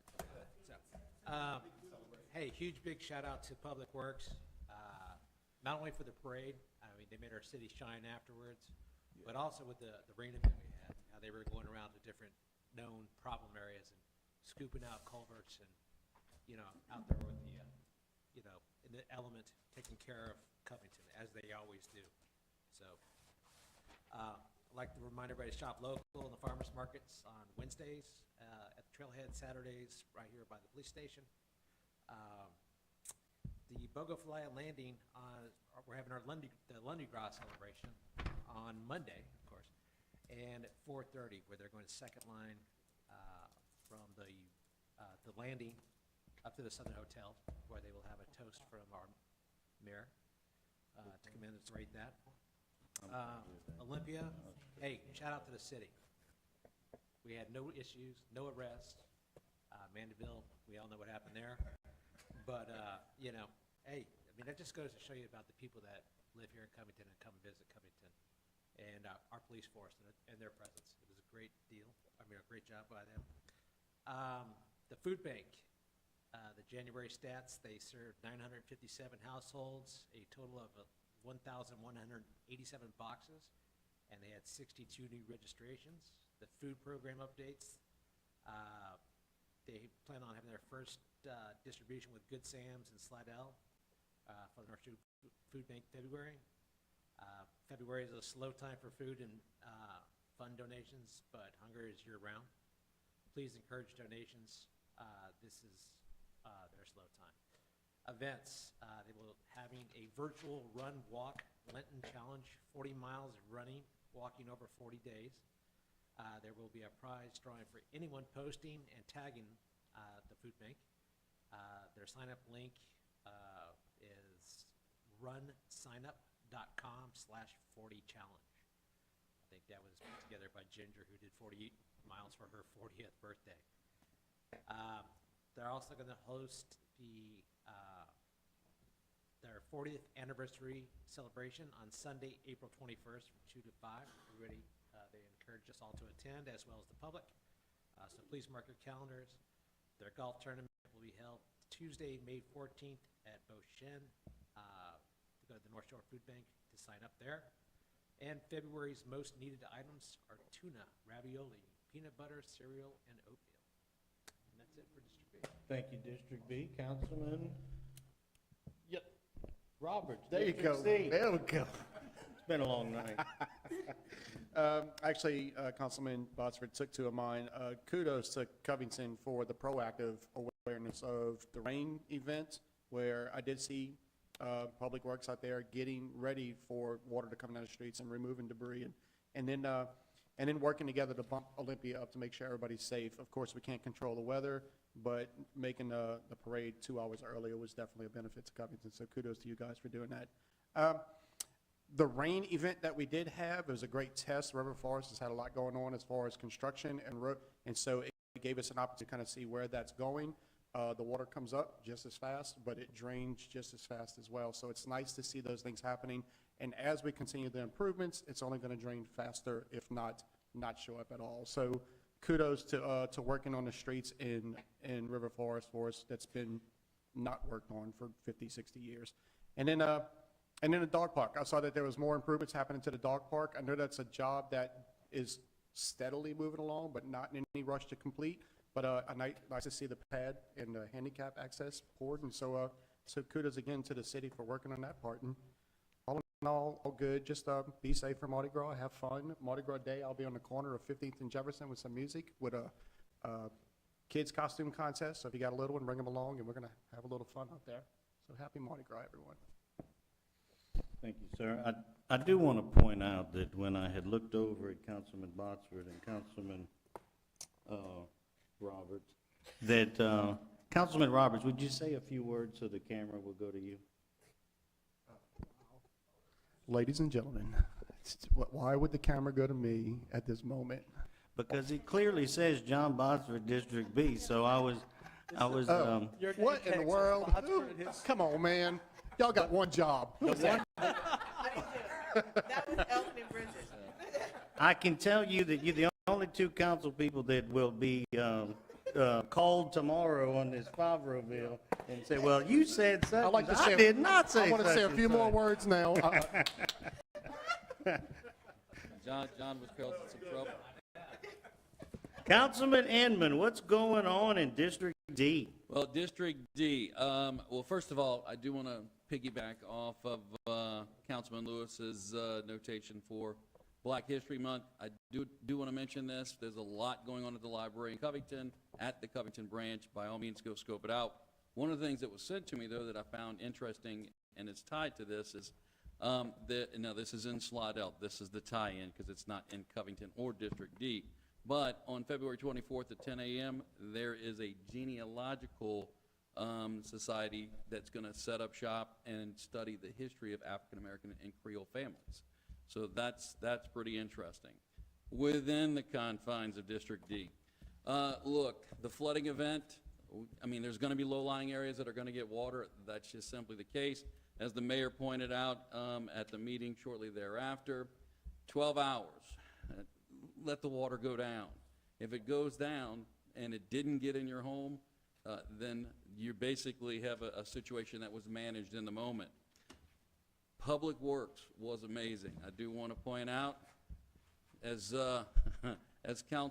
former Councilman Rick Smith used to say, The general was in charge. A lot of people don't know he was incapacitated in the moment, but I was driving around and sending him videos, and he was directing people to hotspots. So kudos to you. Even though you weren't feeling well, you were still large and in charge, and it's much appreciated. Public Works, in terms of actually being on the scene, I would actually send him information, and it wouldn't be that much longer. There would be someone out there addressing the issue that I sent him in terms of that video formatting, which, I mean, is amazing. Residents were also out helping. They were out unclogging anything that may have been jammed up in terms of culverts or whatnot. Chief among them was Gary Maestri. He lives in a district, and he just told me he likes to do that. So I was like, brother, have at it. And then in terms of the... Would you tell Gary we have an opening on the streets crew? Look, he said it's a hobby. That's all he said. So in terms of the parade, I do want to compliment the mayor and the staff and all of our workers in the city. One, getting everything situated in terms of preparation. Two, the cleanup after the fact. But I also want to note the decision-making that had to come into play. A lot of people don't realize, how many plates are in the air in that moment and how difficult that decision is. Do you cancel? Do you run? If you move, how many moving parts are there in order to accommodate, that change of time? So thank you, Mayor, to you for the decision to run, and to your staff and everyone else who put the work in to make it happen. So greatly appreciate it. And that's all. Thank you, sir. Councilwoman at Large, Diane Weiss. What a comeback. Who said Covington was quiet? No, I obviously don't have anything particular to report. I'm certainly honored to be back amongst this esteemed group of individuals who work and represent the entire city of Covington, the city's administration. So I feel honored and privileged to get an opportunity to do this. I would thank you all. The only other new piece that I would add is that I came with a couple of quick notes about who do I connect with if there's a concern on the street in particular. And before I even had a chance to bring that up, I was happy to find out that the defect on 15th between Kathleen and Michelle, there's a barricade there because it would become quite precarious. So before I even had a chance to ask about who do we check with to review it, to look at it, there's a barricade to continue to ensure public safety. So whoever was responsible for that, thank you very much. And I will make sure I learn who all the right connections are when those kinds of things are brought to my attention. So that's it for me for today. Excellent. Well, as you are, you say it's an honor and privilege to be on there. It's an honor and privilege to have you on here. And I will also say that there's someone else in this audience that it is going to be an honor and privilege to serve with, and that is Mr. Sam Jaberga, who is in the audience, who will be the District E interim appointment with the blessing of this council. He wanted a city council meeting prior to him joining that actually had some meat to it. I thought he had a pretty good opportunity to make a decision on Favreauville. Welcome aboard if this council so deems it. I think you would be an excellent choice. For those of you who do not know, he is Executive Vice President, General Counsel, and Chief Compliance Officer, I believe, for Hornbeck Offshore Services. He is a great asset to this city, and he will be an excellent asset to this council. So thank you. Councilman, I guess I gotta keep calling him Councilman, Larry Rowland, asked that I kind of talk about this Crew of Bogafly Lundy Gras rebirth. As Councilman Bonsford was saying, it's Monday, Lundy Gras. It's at 4 p.m. at the Bogafly Park. There will be a second line to the Southern Hotel where the mayor will toast and issue a proclamation followed by champagne and king cake. If inclement weather does arise, all festivities will, however, be moved inside to the Southern Hotel. That is all I have for tonight. I do think, as I said earlier, and I will say it again, that it does not ever hurt to have community involvement on any and every issue. Just a question for you real quick. You said Bogafly Park, but isn't it at the landing? That's what he asked. No. That's correct.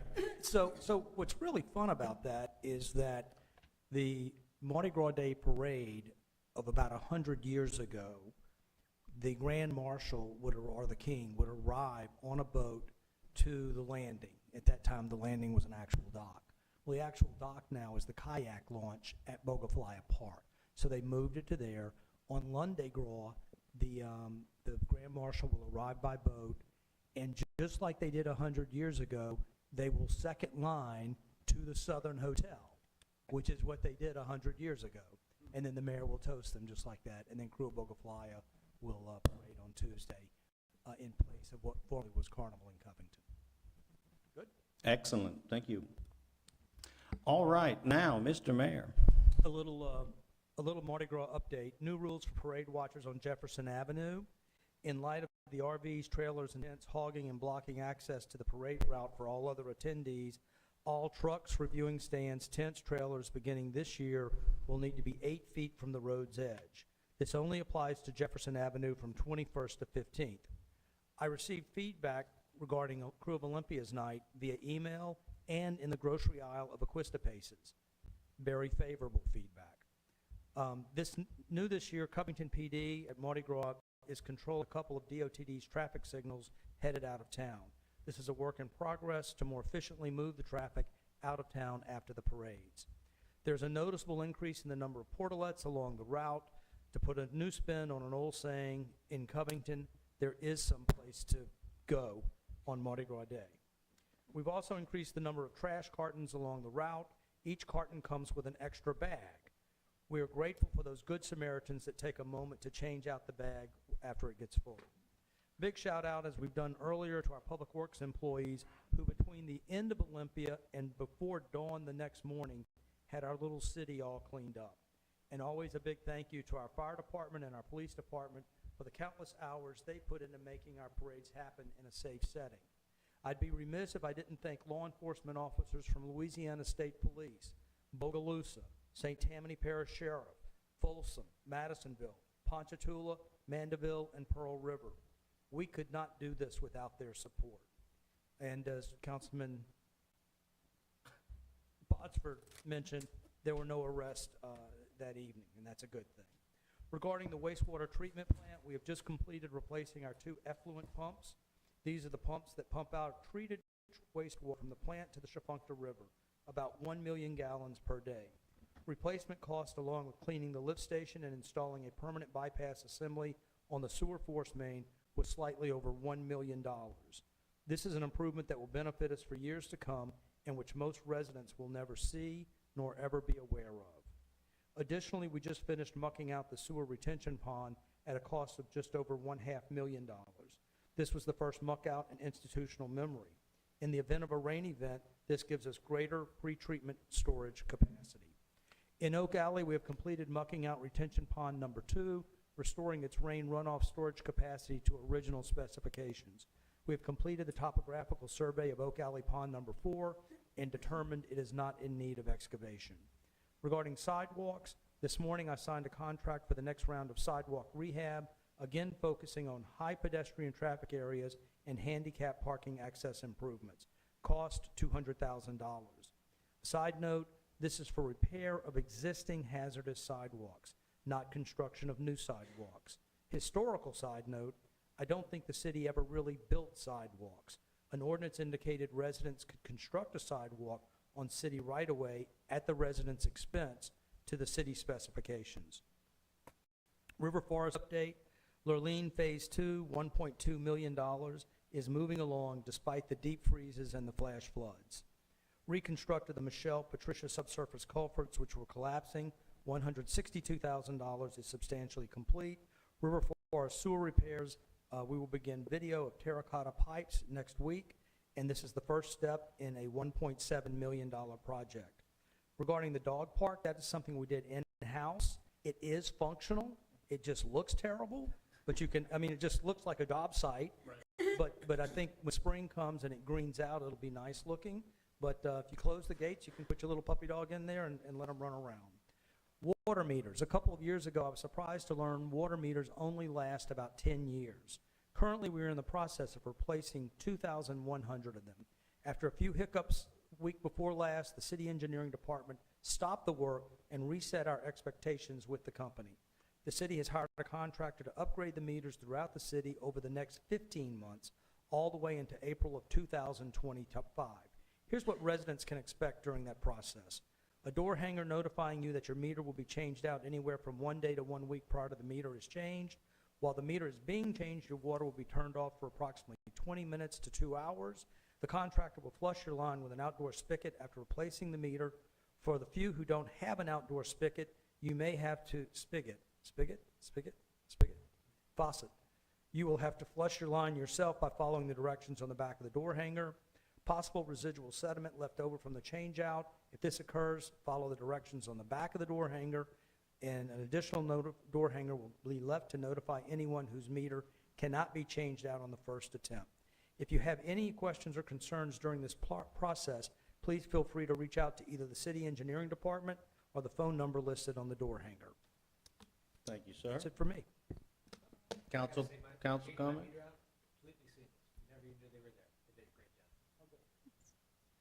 Mayor, was there any particular reason for the reset with the contractor on the water meter project? Yes, they were not properly notifying the residents prior to making the change out. No. And He just didn't read They it. were not following the protocol that we had set. And so we stopped them and said, yeah. Thank you. I was just curious why the reset. Thank you. Ms. Bavoka, do you have anything that you would like to? I don't know how to address anybody anymore up here. Yeah, I have two quick updates. Just to let you guys know, the 2023 audit is underway. And also, we are preparing the scope for the request for proposals for a firm to come in and start working on our development code. It's going to be an extensive and long process, and we'll put some focus groups together. And the staff is in the process of working out pain points that we need to address.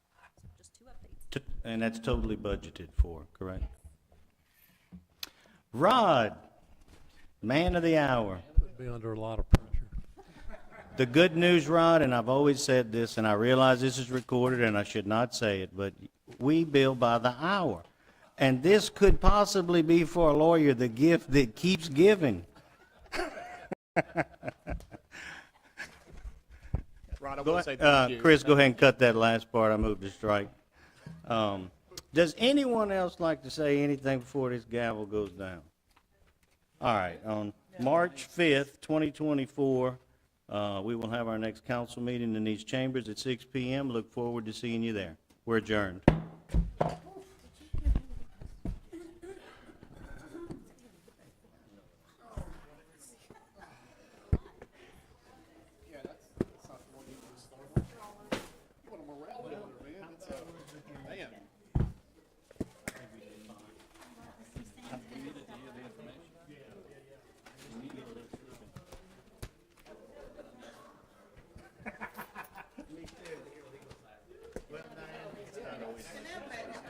Keeping it light and light.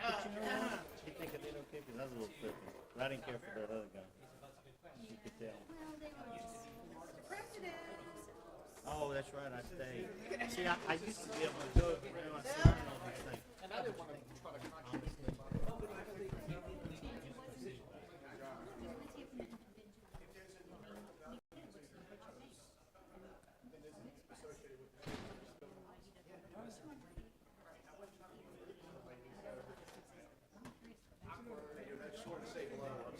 Hey, Sam. Yeah, we used to do all your industry. I worked for Maritime House. Yes. That's why I know you. And actually, remember Ray Nelson? Yes. So Ray's had a lot of health issues and stuff, but he actually teaches in our school. Everybody knows, right? I will. Mr. President. How'd it seem? Nice to see you again. Congratulations. Good to see you. Well, I don't know, our condolences, I guess. Great, I'm Sam Scherberga. Very nice to meet you. Wait till the vote comes and when they go District E and you're like, I could have been on my couch, man.